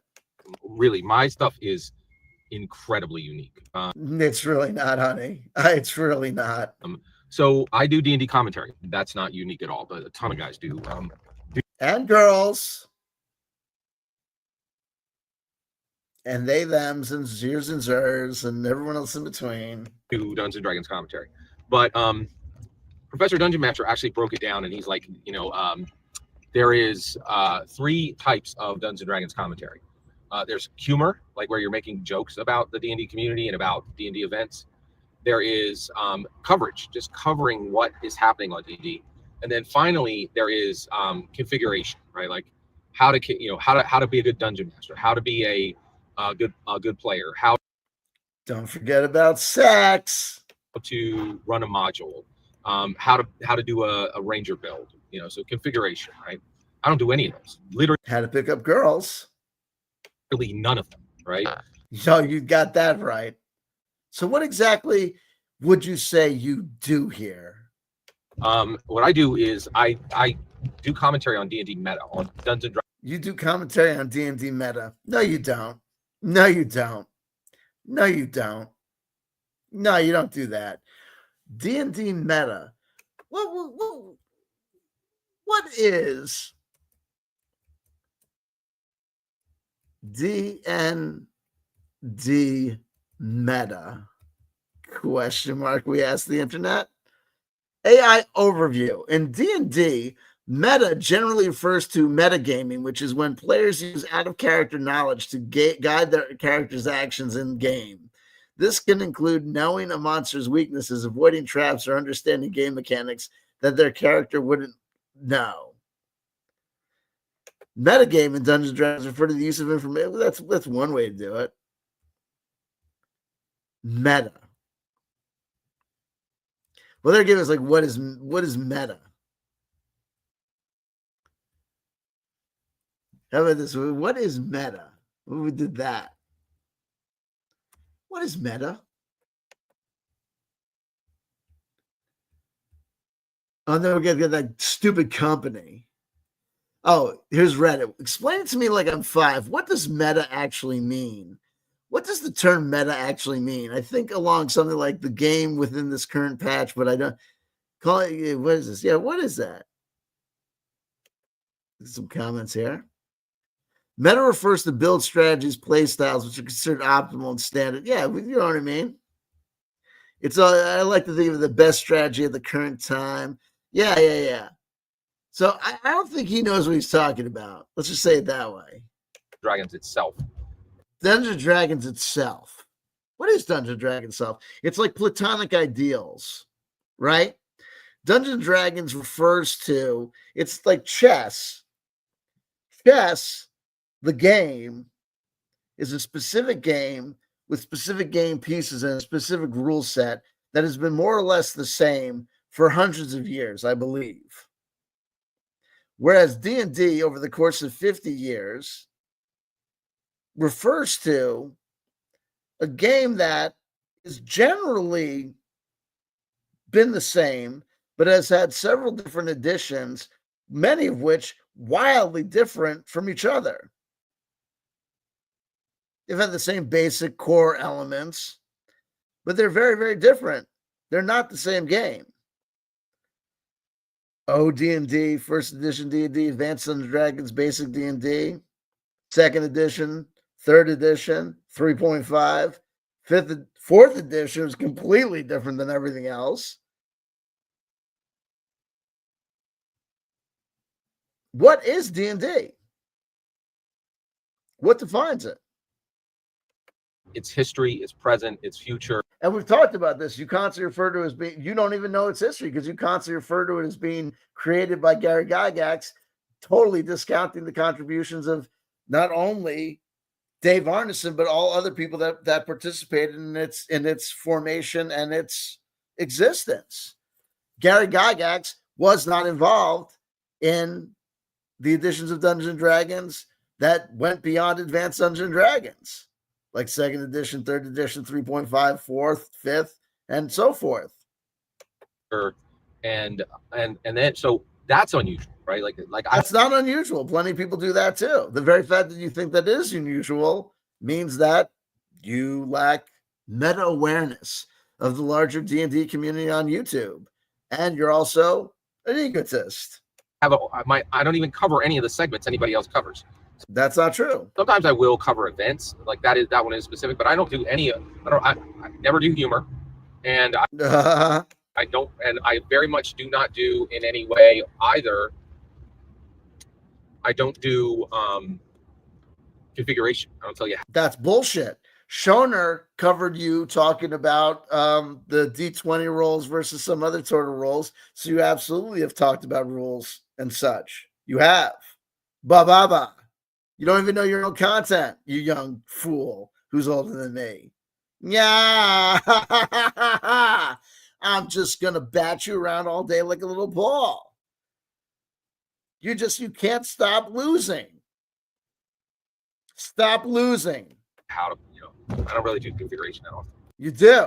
I might bounce into some of those every now and then. So you just disproved yourself. You just said you didn't do something that you just had to go back and say you do. But I do cover events, but I deal with it at a meta level. I mostly talk about. You do it at a meta level? How do you cover events at a meta level? What are you, Omnicron? What the hell are you talking about? D&D canon, and finally, on top of all that, what I believe about Dungeons and Dragons, literally no one in the world believes. Which that's not true. Your beliefs about D&D, while unique to the degree that you seem to be kind of losing touch with consensus reality, actually are very similar to the BroSR's obsession with rules as written and stuff, and the belief that Gary Gygax is the messiah and shit. There are plenty of people that are obsessional about stuff. They actually might know and understand more about the rules than you seem to do, but it's not that unusual. Which is, I don't believe Dungeons and Dragons is a game. I don't believe it ever was a game, is a game now, or ever will be a game. I believe it's actually a human improvement engine created by Gary Gygax and Dave Arneson, literally hidden as a game to allow human beings to improve themselves, right? A ridiculous thought. Look at OD&D. Look at the original, 3 brown books. It is absolutely ridiculous to think that it's anything more than a game. And so that is an incredibly unique view, right? That's like that. So what? It's insane. It's an absolutely insane view. And so I've been doing this for 10 years. And one of the things that I get in trouble with is I'm very negative to people who show up in the comments. And the reason because you can't handle criticism. why is there's just a lot of people who show up in the comments and they're generally negative. And then yeah, because you don't make any sense and you're insulting to people and you constantly call people who disagree with you ignorant fools. You don't make any sense. You're not coherent. There's no follow through or logic to your statements. And so it's frustrating people. That's it. respond negatively, and it's a little bit of a. And also you respond negatively to people when they're just being okay. You're just very caustic. Cycle, right? And so generally my channel scares the crap out of people. They just don't. It's not to scare the crap out of people. This is one of these things. You just don't understand me. You're scared. You don't scare the crap out of anybody. No one's scared of you. You're frustrating, upsetting, insulting, and people laugh at you. You're a lol cow, sir. No one's scared of you. You're not posing any incredible thoughts that are just so controversial that it's just like it plays with people's, you're not scaring anybody. It's not, challenging anybody's sacred paradigms. You know what I mean? You're not like you're not like red pilling people here. You're not like, it's scary to contemplate the implications of the ramifications of the questions that you're posing. That's not happening. You're not scaring anybody, fool. Don't know what to think of it, right? They're just, no, we know exactly what to think of it. J.Scott Garibay's losing his fucking mind. It's like, this is so weird. And so a lot of things about my channel upset people. One, it upsets people. It really upsets people that I don't do seal clap content. No, that's not it. That's your ability to rationalize why people don't like you and don't agree with you. They don't agree with me because they just want seal clap content. That's just you insulting people who live in reality and understand that the things you're saying are absolutely bonkers. Right? They're like, wait, nobody likes your content, Scott. You have hundreds of views and not a single like. You don't have hundreds of views. You have hundreds of views. You might have millions of views in aggregate. If you upload 5 videos a day, every day of the week for 10 years, yes, sir, you're going to accumulate views. That doesn't mean that people agree with you. In fact, the very fact that you upload the amount of views that you have and you don't have anybody who agrees with you is shocking. That should tell you you are so loathed in the YouTube DnD community. You're famous for being the dude that no one agrees with. And the fact that you can be the person that no one fucking agrees. Even Shoner had people who liked him. When he died, there were plenty of people that got together and were like, oh my God, Shoner, he taught us something about role-playing. There were people that fucking, believe you me, there were plenty of people who were like, Shoner fucking died. Yeah. There were people who fucking cheered when Shoner fucking died. There were. But Shoner had fucking fans.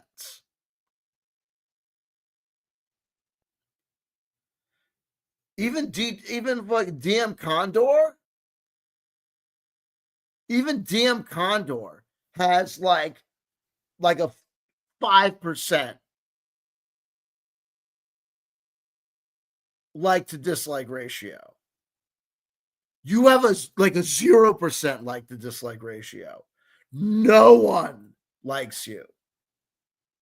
And it's not that no one likes you. Like, I don't hate you. I love you as a human, but you have to understand you are totally disconnected from reality.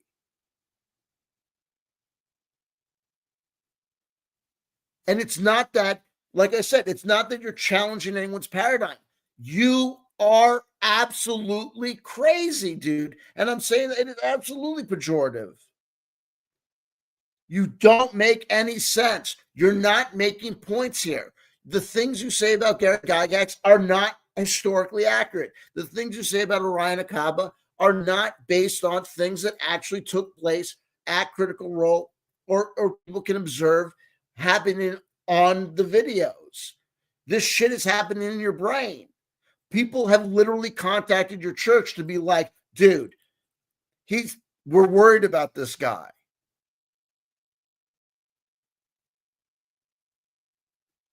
Do you understand how rare that is?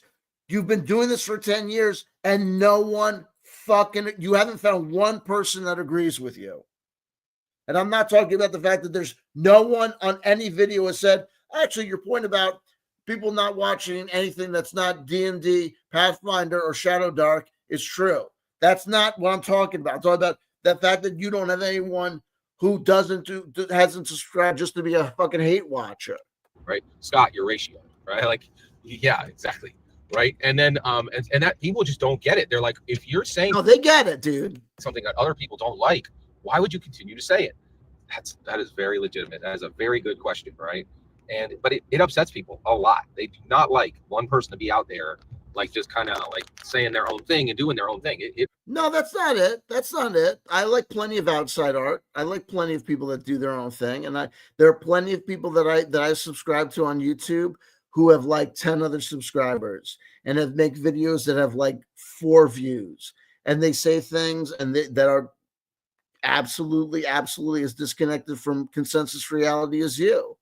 People that are making like spiritual based poetry that makes kind of 0 sense.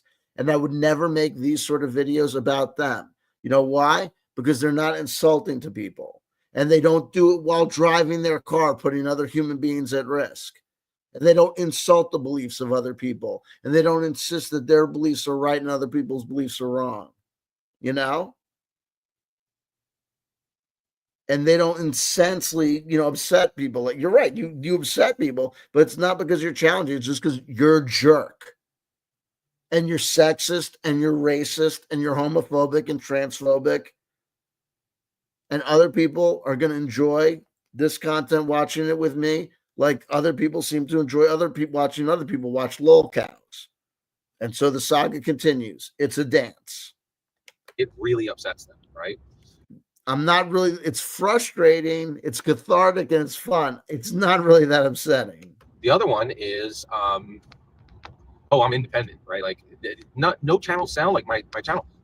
There are so many channels that sound like your fucking channel. You don't watch them because you just are self-obsessed and probably just watch yourself. And it sounds like we can understand that you watch yourself, you watch Professor DM, and we think that you watch Critical Role a little.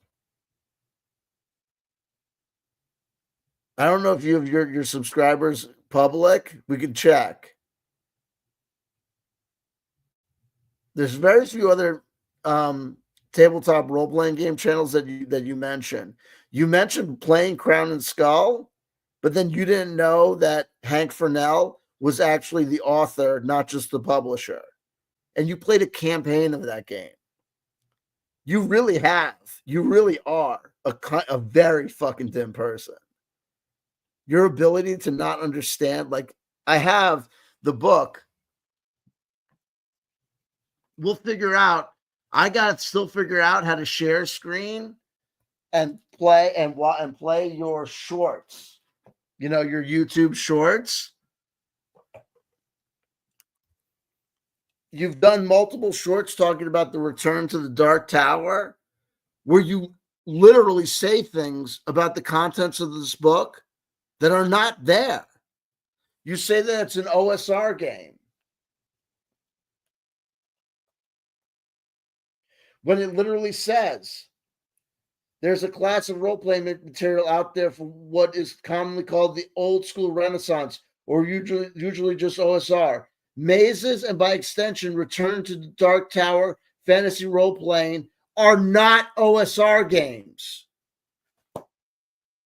And yet you called it an OSR game and said that it was bending the knee and admitting that all OSR games are D&D, and said that it literally says and mentions D&D in the pages when it literally says it doesn't. Just like you said things about every Dungeon Master's Guide says this, that, and the other thing. And I showed that there were Dungeon Master's Guides that said the opposite. It's going to keep on making fun of you, fucking dude. Make any money on this channel, which allows me to actually have a free voice. I cannot, I'm not, saying like I'm not against capitalism, but once you take that dollar, you want to settle down. And there's a whole lot of topics you ain't never going to talk about. Yeah, that's what's happening. when people get that fat monetization off of like 100 views on a YouTube video. Right. And that just isn't my channel, right? That upsets people, right? That I'm Yeah, that you're so independent. That's what really you're sticking it to us. Actually independent, right? So my channel is so unique, and those two things right there are, enough to upset a lot of people, right? And here's the last one. And a ton of people will say you're trolling. You don't actually believe what you're saying. Yeah, you're trolling. See, now don't tell me he's not watching us, because no one says that in the comment section. That's just pure us. We've been speculating. He watches. I guarantee you, this guy watches all of the videos that we've been making on him. Every single one. He probably watches them twice. So I just want to tell you, J.Scott Garibay, look at my views. Look at the length of my videos. Understand it's the kiss of death on YouTube to make a video longer than 20 minutes. My videos are, this video alone is already, where are we at? 1 hour and 45 minutes.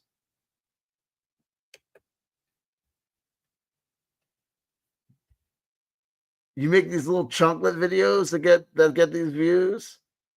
I'll make an hour and 45-minute video and get the 2-hour video, 3-hour video, and get the same number of views, if not double those views of you, 3 times the views of you. But on videos that are not supposed to get any views, according to the rules of YouTube. Right? Just do it. And I got with a live chat of people who love me and agree with me and are like, yo, well, some people love me and some people are just here to troll me, but whatever. Those trolls came at the beginning and they just dunked out. I don't know why. For the clicks, and you're trolling. So one thing that I don't understand is where's this idea coming from that people make content that they don't want anyone to watch? Like, I've never found a content creator like that. Like, I want people. Plenty of people make videos that they don't want to watch. Like, people just make videos to make videos, to like document shit. They got projects, and also they do shit that they don't like just to see if someone will watch it. I don't know what you're talking about, bro. Watch my stuff. So just so you're aware, every YouTuber creates content that they want people to click on, right? So not true. People make videos, set them to private. So definitionally untrue. There you go.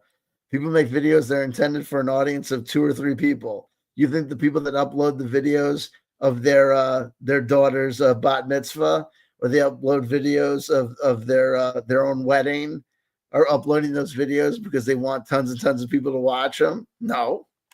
So if you think I want people to watch my stuff, yes, guilty as charged, right? Like, so you are trolling. I don't know. Whatever. But that's every single YouTube creator ever. Nope. Right. So then the next part is both hands on the wheel. Magna PI. What's up with this fucking lean? So everything there. Let's put that. Look at that seatbelt. What's going on with that seatbelt, bro? That on a shelf. Okay. Now it frustrates me, and I don't understand why everybody gets so upset about this, right? Until I saw Apple TV's movie Fly Me to the Moon. Then I got it, right? That movie scares the living heck out of me. That thing is super, super weird, right? So I watched this thing. So first of all, I saw them make this thing, and I'm like, Channing Tatum and Sarah and Scarlett Johansson, right? Making a movie about faking the moon landing? Whoa. Faking the moon landing. And it's a lighthearted rom-com? What? Yeah. So it was so strange. And I skipped it in the movies. I'm like, I'm not going to see that. That is super bizarre. It'd be like if you booked like Jenna Ortega and Timothy Chalamet in a flat earther movie. Like, it'd be like if you took like the ghost of Yul Brynner and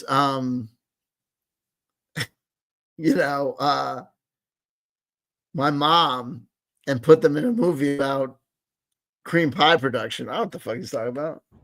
Who asked for this? Like, this is super, super weird, right?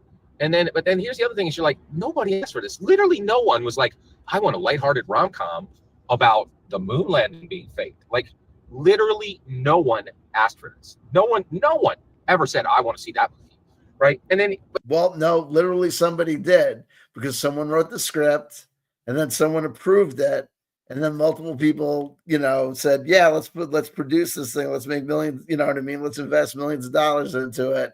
And they made it. So people did ask for it. But here, okay, so you're like, okay, well, yeah, I guess they make lots of movies about lots of different topics.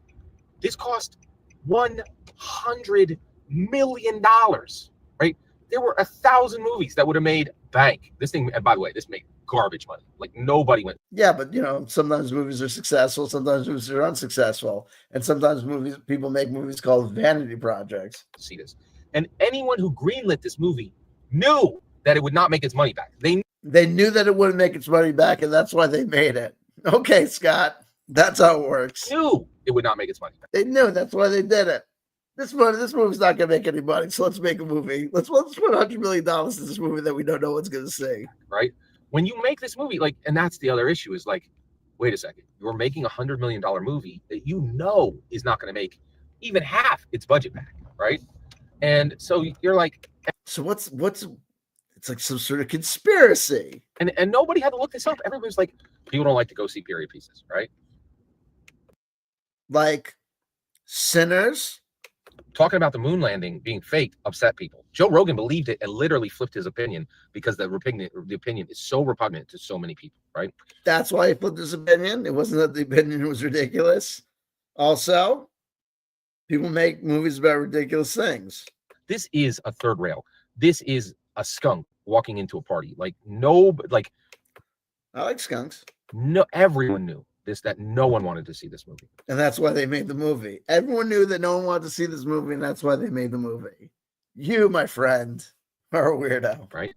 And so then you reach this point where you're like, okay, everybody knew this would be a failure. Everybody knew there was zero interest in this film. And yet, so why did it get made? Apple TV went to incredible expense, incredible trouble.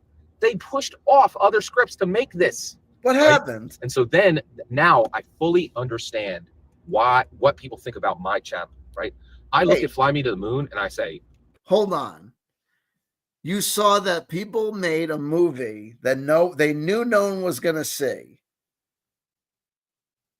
You saw that a production company made a movie, invested money in a movie that they knew no one was going to see.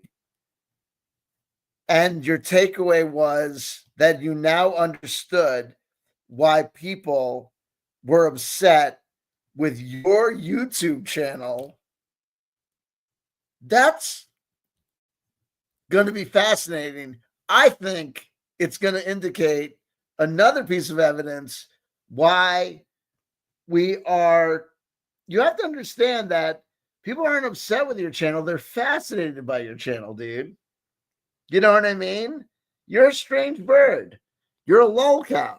You make interesting content. You're an interesting person. The fact that someone would constantly make this stuff and be completely self-unaware of the fact that they're making a jackass out of themselves on the internet. And that your loved ones, your adult children, and your wife wouldn't say to you, you have to stop this or we're going to make you stop. Because you're an embarrassment to us and you're using your full name. Everyone can see you on LinkedIn. Everyone can follow us at church and they're calling the pastor and telling us, the pastor, that you're making an ass out of yourself and that they think you need to be 5150.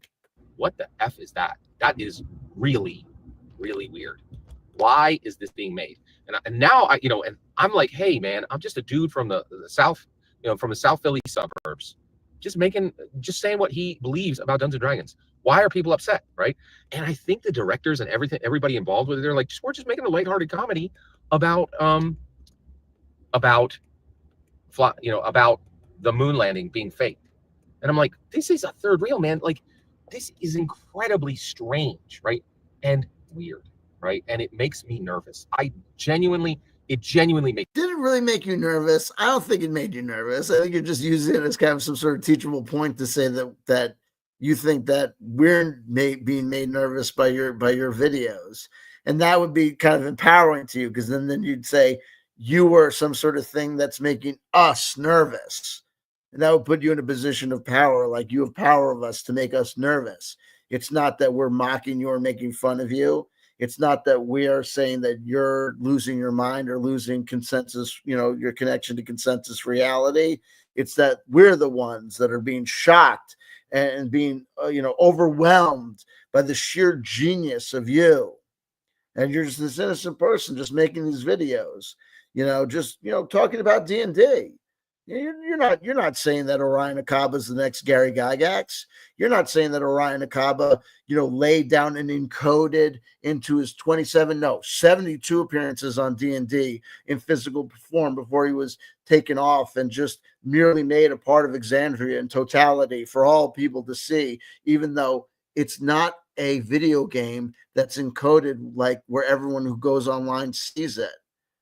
If you don't know that it's there when you play it, it's not there.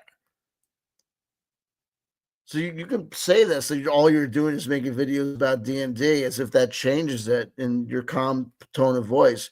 No one who watches this particular video, Jay, that you're making is going to get that you're communicating about us. We know and understand in the full context that you're communicating to us, but that's fine. Everyone else is just going to say, what? And they're going to know, because in their independent way, if they're just watching you, not aware of the videos that we're making here, they're going to still be aware of the fact of who you are, whether they're watching from the context of diversity and dragons community, or they're watching just as an independent person, watching your videos long-term. They know what's going on. They know that they're not scared and overwhelmed and made nervous. They know that this is a cope. Makes me nervous that movie was made, because if I can't figure out what its purpose is, then its purpose is something I cannot understand, and that scares the crap out of me. That scares the crap out of you. We understand what the purpose of this is. We understand what you're doing. We understand this. We're not demystified. It's not that we don't get it, dude. J.Scott, Garibay, I'm going to tell you something. Okay, you have a mail order degree, master's degree from the University of Phoenix, which is a joke. Okay? I'm an attorney at law who passed the bar exam for New Jersey on the first try. Many people do, many people don't. Okay? I have a doctorate in jurisprudence from Seton Hall University, which is a prestigious law school. It's not Harvard, but it's a good law school. Okay?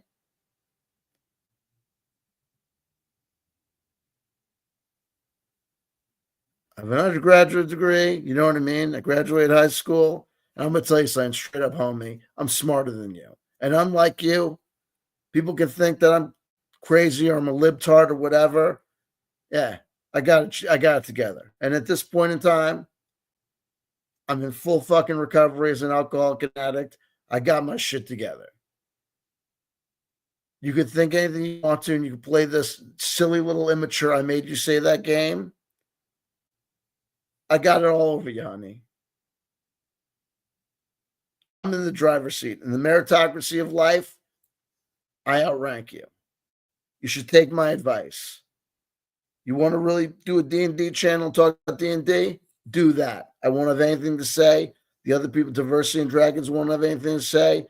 They won't make videos with you in Black Lodge Gaming. Won't make videos of you with you in the thumbnail. And until such time, if you keep on this track that you're doing, people are going to still keep on making fun of you. Because you're making an ass out of yourself. Right? Now, the one thing I will say is I don't go to, well, actually, I guess I do go to Apple TV every day. No, actually, I don't. I just watched this movie recently because they have a special right now, $2.99 for Apple. So I have Apple for 3 months. And I love to get Apple TV every now and then whenever I can get it on a deal, right? Or a 7-day, free, whatever, and then cancel it the second I, have to pay, or the day before I have to pay. So you're a thief, a common thief. I'm teasing. Apple TV sucks, by the way. So that's the point. And so my point is, I don't come to Apple every day and go, you guys are weird. You guys are weird. You guys are weird. Yeah, but we do. We come to you every day to say that you're weird. Ain't that crazy? We're just some douchebags. And we're some jerks. Like, I'm saying this once, right? And I really think it was incredibly strange that they made this, right? And that's one thing I don't. So I really do get why people are like, wait, I don't understand why you're saying what you're saying, Scott. And because I don't understand your purpose, I think the purpose is bad, right? I don't think the purpose is bad. I think the purpose is. I think I don't think you're hearing us, but it is what it is. Now, the reality is, I do think there's a possibility that there's some reason this thing was made that is not evil, possibly, right? So you think that you think that they made Fly Me to the Moon for an evil purpose? Okay, that brings it back home, honey. You are a funny guy to watch. You're very entertaining, and we love you. Right? But I get why people get nervous about my content. Oh, we're so nervous. And the only reason I'm making you're so crazy. And this is just like I'm sitting here in the South suburb Philly, South Philly suburbs, doing the best I can to, share my opinion, have a global platform that nobody has to pay for. A global platform. I don't know, who am I harming? What does it harm? What's it hurt? And I think the people who made Fly Me to the Moon are the same way. They're like, what's it hurt? And I'm like, it could hurt a lot of things. Like, that is a wildly outrageous opinion you have there. That's a wildly outrageous topic to even discuss, right? And so that's the entire point of this video is my channel is so unique, right? That I understand why it upsets people. But just like Apple, I ain't gonna change. Never change, honey. Never change. Never change. So but I did want to just give you guys an idea that I'm aware of the oddness, right? So and I want to thank you guys for if you stayed this long to listen to this extremely navel gazy channel specific video. I really appreciate that. Every single They never see a word you say.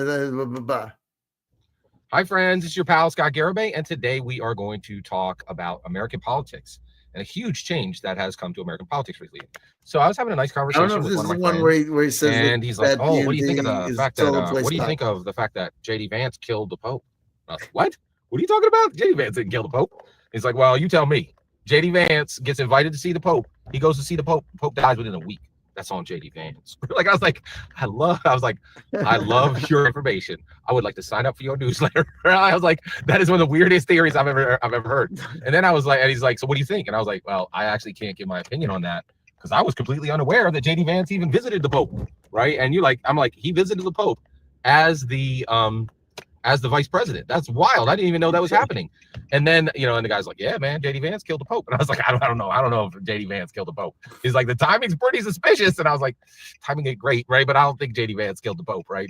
But I love my friends, and that was a very fun guy. It was a very enjoyable conversation. This may be the one where he says that TTRPG's solo plays for suckers. Let's say. Right. And then, and so then I part from my friend and I'm like, whoa, I did not know that J.D. Vance visited the Pope. That's a major cultural political event. How did I not know that, right? And then I realized I was like, wait, man, Crystal and Sagar, y'all should have told me. Crystal and Sagar, y'all should have told me, man. They absolutely did tell you. Crystal and Sagar absolutely did tell you that J.D. Vance met with the Pope. 6 months, 12 months, 18 months, 24 months ago, I would have been up on Breaking Points, and they would have told me. There's no way I would have been ignorant of that, right? And I was like, wait a second, man. How was I ignorant of this major American cultural event, major American political event, right? Because you're at the launch. And I realized I am not I am not pursuing any political information at all. I am not going to Breaking Points. I'm not taking articles from my friends and reading them. I'm not like doom scrolling to get more information about Biden and get more information about Hunter Biden and get more information about Barron Trump and get more information about Trump. I am pursuing no information on politics, right? Well, maybe you should. You know what I realized? Why? Because I'm getting nothing but information about politics on every topic I go to, right? Well, apparently not, because you didn't know that J.D. Vance was meeting with the Pope. I want information about Dungeons & Dragons. Oh, Dungeons & Dragons is about identity. Oh, immediately we're talking about politics, right? Well, no. Oh, you know what? I mean, I'm sick of this, right? Let me get some information on board games, man. I would like to get Heat.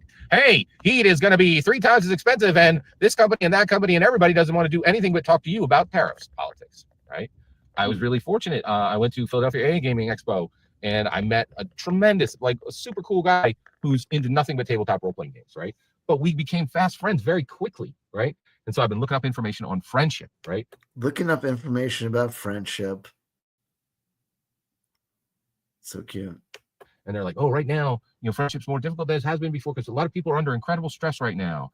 Why are they under incredible stress right now? Because we might be going into a recession, right? So information about friendship. We're talking about politics. When I go, I'm like, hey, I'm hungry. I'm gonna go get some food immediately. Or are you gonna get organic food? Or are you gonna eat that high fructose corn syrup? Oh my gosh, politics. It's not politics. That's food. Like I have an acre of paint. By the way, I think there's an ambulance behind you with its lights on. You're supposed to get out of the way, asshole. In my body. Oh, you're gonna get vaccinated? Oh, you're gonna get like what's your take on on essential workers? Politics everywhere. Every single subject I'm in. Legos. I'm huge into Legos. Legos are gonna get more expensive. Tariffs, politics, right? Every single subject. Comic books, right? Comic books. Ain't nobody talking about nothing in comic books right now except politics. It is absolutely nonstop. And this is incredibly new and incredibly different. Is it? Is it new? Is it different? I feel like we've been talking about politics being involved in everything for quite some time. The whole culture war invading everything. I feel like that's been a big thing for a while. Anyway, I just want to hear him say that solo play sucks. We've never seen anything like this in my entire life. Every single subject is now marinated in politics. Now, why is that? Donald Trump. Ain't no reason but Donald Trump. I don't know if I think it's been around since before Donald Trump. I would say Donald Trump is part of a symptom of the thing. Rather, I don't give a shit anymore. I'm done. Wait, he might talk about and the juxtaposition of going from Joseph Biden to Donald Trump. We've never seen a change like this in all of American history. So basically, we had President Biden, right? Sleepy. Actually, we had Joe. He literally wasn't doing anything. He wasn't reading anything. You know that he wasn't reading anything or doing anything. Actually, he was doing plenty. You just weren't paying attention because people are just attracted to Donald Trump because he does crazy batshit stuff that people can report on and people can get excited about. Meanwhile, you happy about all the crazy world-shaking, world-changing things he's doing. In 100 days, he's cast us into a new possible worldwide depression. Whereas Sleepy Joe Biden, sitting there doing nothing, had economic growth. Anything. He wasn't listening to anything. He wasn't making any governing decisions. Yeah, you know that because you were hanging out with Joe Biden all the time. Yeah. And a lot of people were like, nothing's going to happen. Nothing's going to change. Nothing can happen. Nothing can change. Right? Yeah, well, I miss those days when nothing could happen, nothing could change, and the economy was going good. I mean, it wasn't perfect, but things were, not teetering on the brink of a new worldwide depression. Woo, doggy. Trump rolls in, he changed, and they're like, he can't do tariffs, don't worry. They were like, he can't deport people, don't worry. He can't really. Oh, yeah, don't worry. No, we were saying he can do those things, and he will do those things, and he can deport people, and he will do things. That's why we who didn't vote for him, and we're telling people, I can't believe you voted for that guy who said he was going to do those terrible things. And then he did do those terrible things, and look what happened. Really change anything. He changed everything, and he didn't need 100 days to do it. He had changed the world within 50 days. They were like, what? For the worse. What are you even going to do with your next 50, right? Ezra Klein's head is spinning, right? Like Pod Save America, their heads are spinning. Like it is absolutely nonstop. We went from a world where we thought nothing could change and nothing could happen to a world where things are going down the tube so fucking fast, it's not even fucking funny. Thanks, Trump. World literally in 50 days where everybody was like, everything can change, anything can happen. And that is huge. And it has made it so that there are no casuals. Everybody is all in on American politics all over the world, right? And where we really have landed is that you don't need to pursue any information about politics. Just pick any topic that you're interested in, and it will convert into a political discussion within 5 frickin'. Hi, friends. It's your pal, Scott Garibay, and today we are going to talk about Dungeons & Dragons and the path to D&D Gold. An absolutely banger peak Dungeons & Dragons campaign. Okay.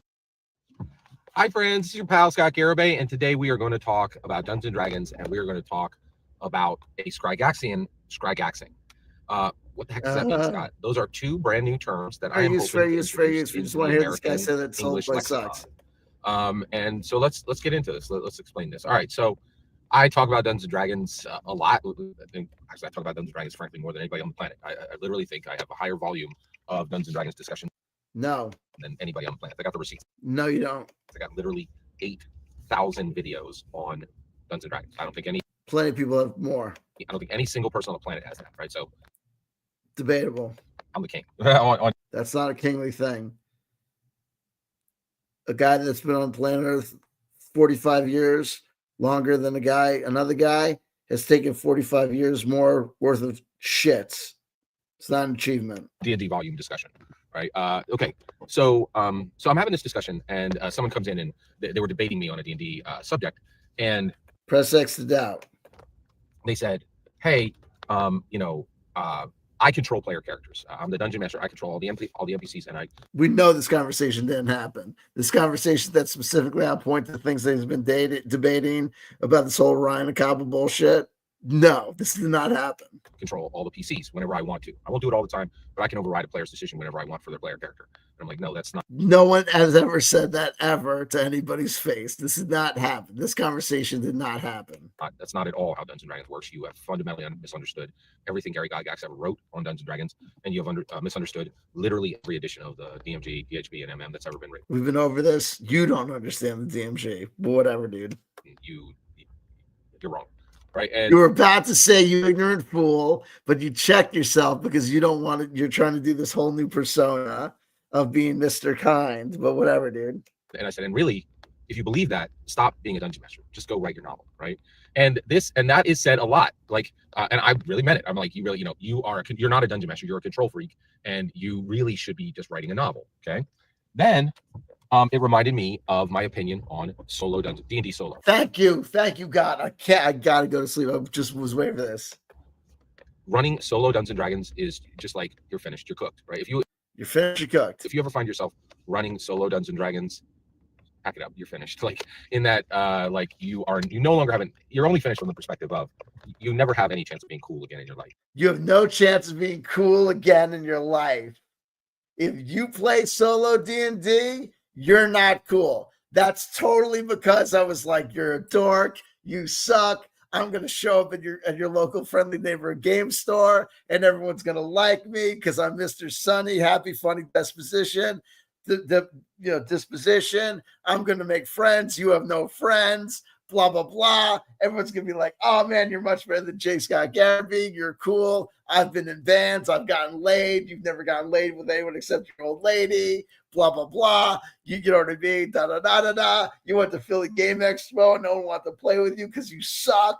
Da, da, da. Now here you are. And I said, because I said I'm primarily a solo player, this guy's going to come at me and be like, oh, if you play solo D&D, you're done as far as ever being cool. Yeah, I'm so not cool, and you're so cool. You're going to tell me that I'm not cool?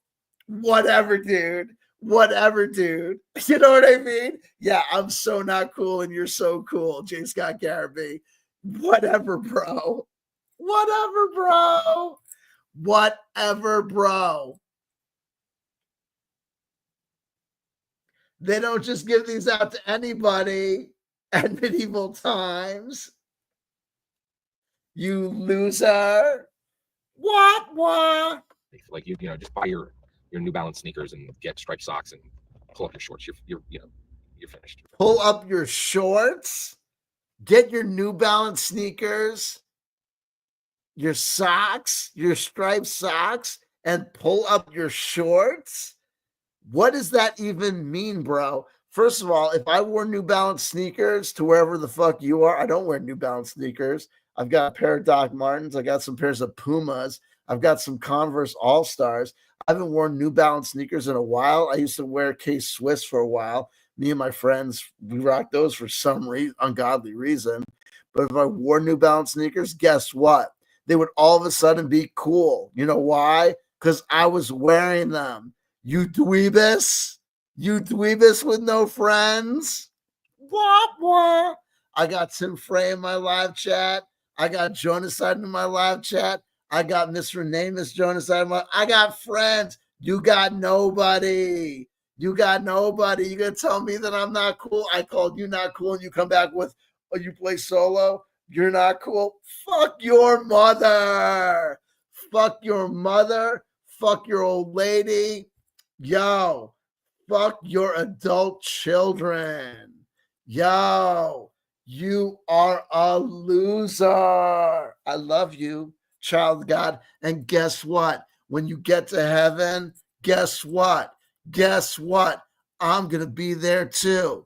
And guess what? Guess what Jesus is going to say to you? Yeah, he's saved too. And I'm going to hang out with you too, J.Scott Garibay.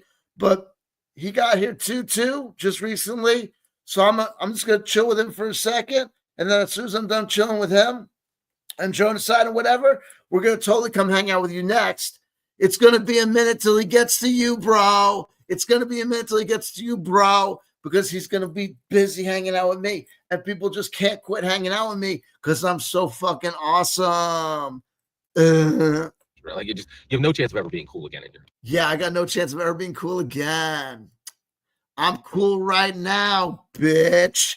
I'm cool right now, homie. The latest thing happening in all TTRPG space, everybody knows, is solo play. You can't even play by yourself. You can't even stand yourself. You can't play solo because I've proven you can't even read the books. It's like your mind is so gone, you can't even understand what's going on in the books, homie. Wah. Like, it is the most sad and pathetic thing you could ever do, right? No, the most sad and pathetic thing ever is driving around in your car for an hour, going nowhere. This is the time that you should be going. I give you the benefit of the doubt thinking that you were going on your way to work, that you were heading onto some sort of commute. These people thinking that you're doing DoorDash, they're wrong too. Why? There's no food in the back of your car. You're not making deliveries. You're driving around to nowhere, man.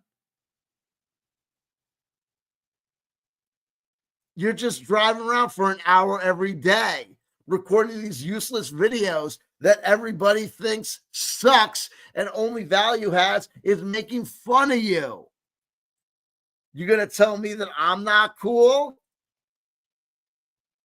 Whatever. I'm so cool. I'm frosty. I'm so cool. I'm simultaneously fire and ice. Everybody loves me. Even the trolls come around and are like, I don't know, we're going to bail because we were going to say something, but he just keeps on coming at us. Fuck you, man. I'll still party with you. I'll still play with you. Oh, by the way, Unscripted and Unchained RPG reviews. Apparently me and him are going to be rapping on 8 o'clock on Wednesday. You met him on real life and in person. Did he not want to come and hang out with you? Did he not want to do a live stream with you? I wonder why. Maybe it was because you're not cool. Whereas I'm super cool. And whenever I hear anybody talking about solo D&D, I'm like, just write a novel. Like, just go and do that. I'm not going to write a novel. Why would I write a novel?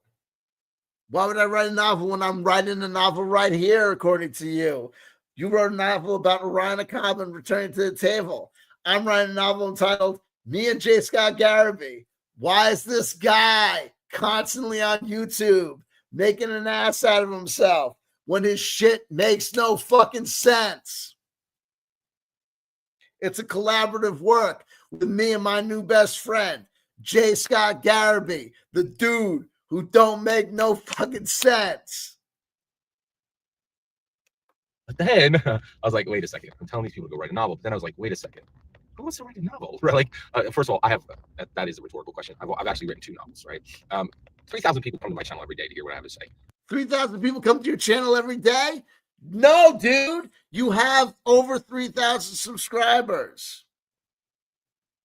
The people that watch your videos, on average, there are probably 20 people just like me who watch your content.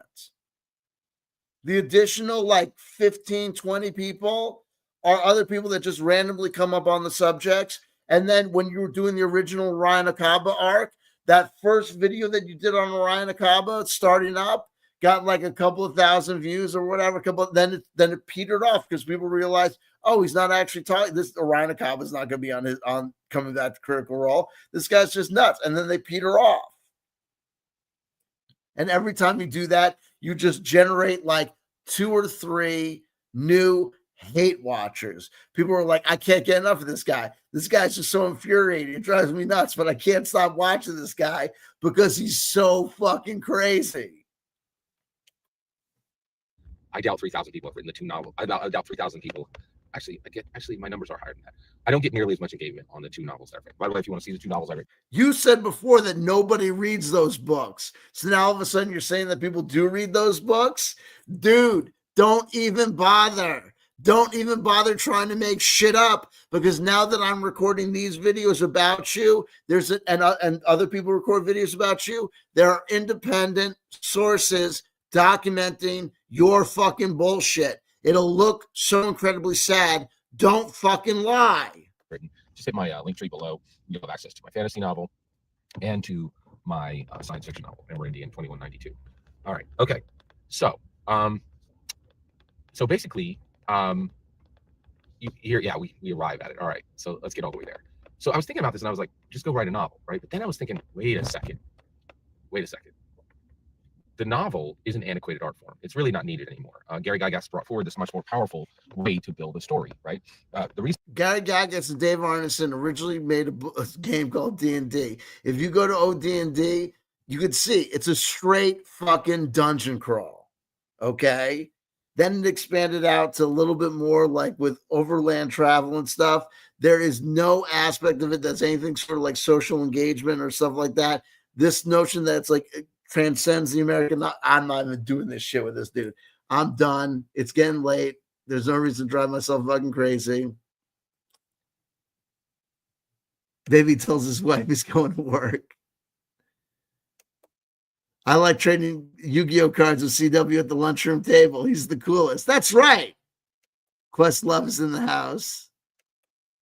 Holy smokes, I haven't thought of K-Swiss in years. That's right. It's a shame dudes can't make it in college these days, Garibay. We get all the ladies. Sounds like Sheldon going to the bookstores for books about making friends. I know, right? I think he's my friend. Anyway, folks, I pulled 4 tarot cards, but I got to tell you something, folks. I honestly can't do that because I'm like, oh, man, I'm like, my brain, I'm fucking fried. I did it too much. And I've been screaming all fucking weekend. We went on Friday. My kids especially my one kid, wanted to see this band. What were they called? You're stealing my lines. Who was this band called? They were called Beach Bunny. Beach Bunny. They were good. They were good. And then so like that was like just like yelling to be overheard to hear people, there was that. And then we went to Medieval Times and I went nuts. I went crazy. I did. I was screaming. And now it's getting late. So I'm going to do I can only do 1 card. Oh, shit. The Tower. Best laid plans of mice and men in D&D. Gary Gygax and Dave Arneson. And me and J.Scott Garibay. You know what I'm saying?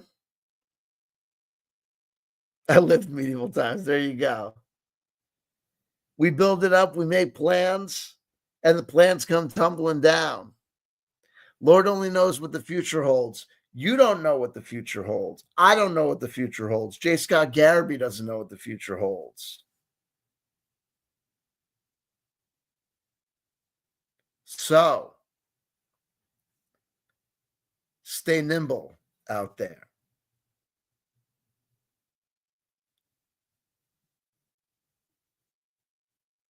Be ready for the inevitable change. And when the inevitable change comes, don't worry about crying over what you thought was going to be, or what you thought could have been. Take stock of what you have laying around about you. Gather up what is salvageable, savable, useful, and usable. keep calm, and carry on. I thank you all for taking this journey with me tonight. Come Monday, the good Lord willing and the creek don't rise, J.Scott Garibay should have yet more videos for us. If we decide to watch them, we may have time to watch them together. If we decide to move on and start doing other things, then that will be what we do. If I have to wait because time won't allow me to come and be here with you, then that will be the turn of the tide. Whatever happens, happens. With an open heart and an open mind, we shall abide. I love you, I love you, I love you. If nobody told you they loved you today, somebody just did. Somebody is me.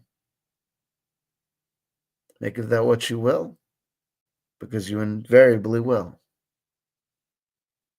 Until next time. Namaste.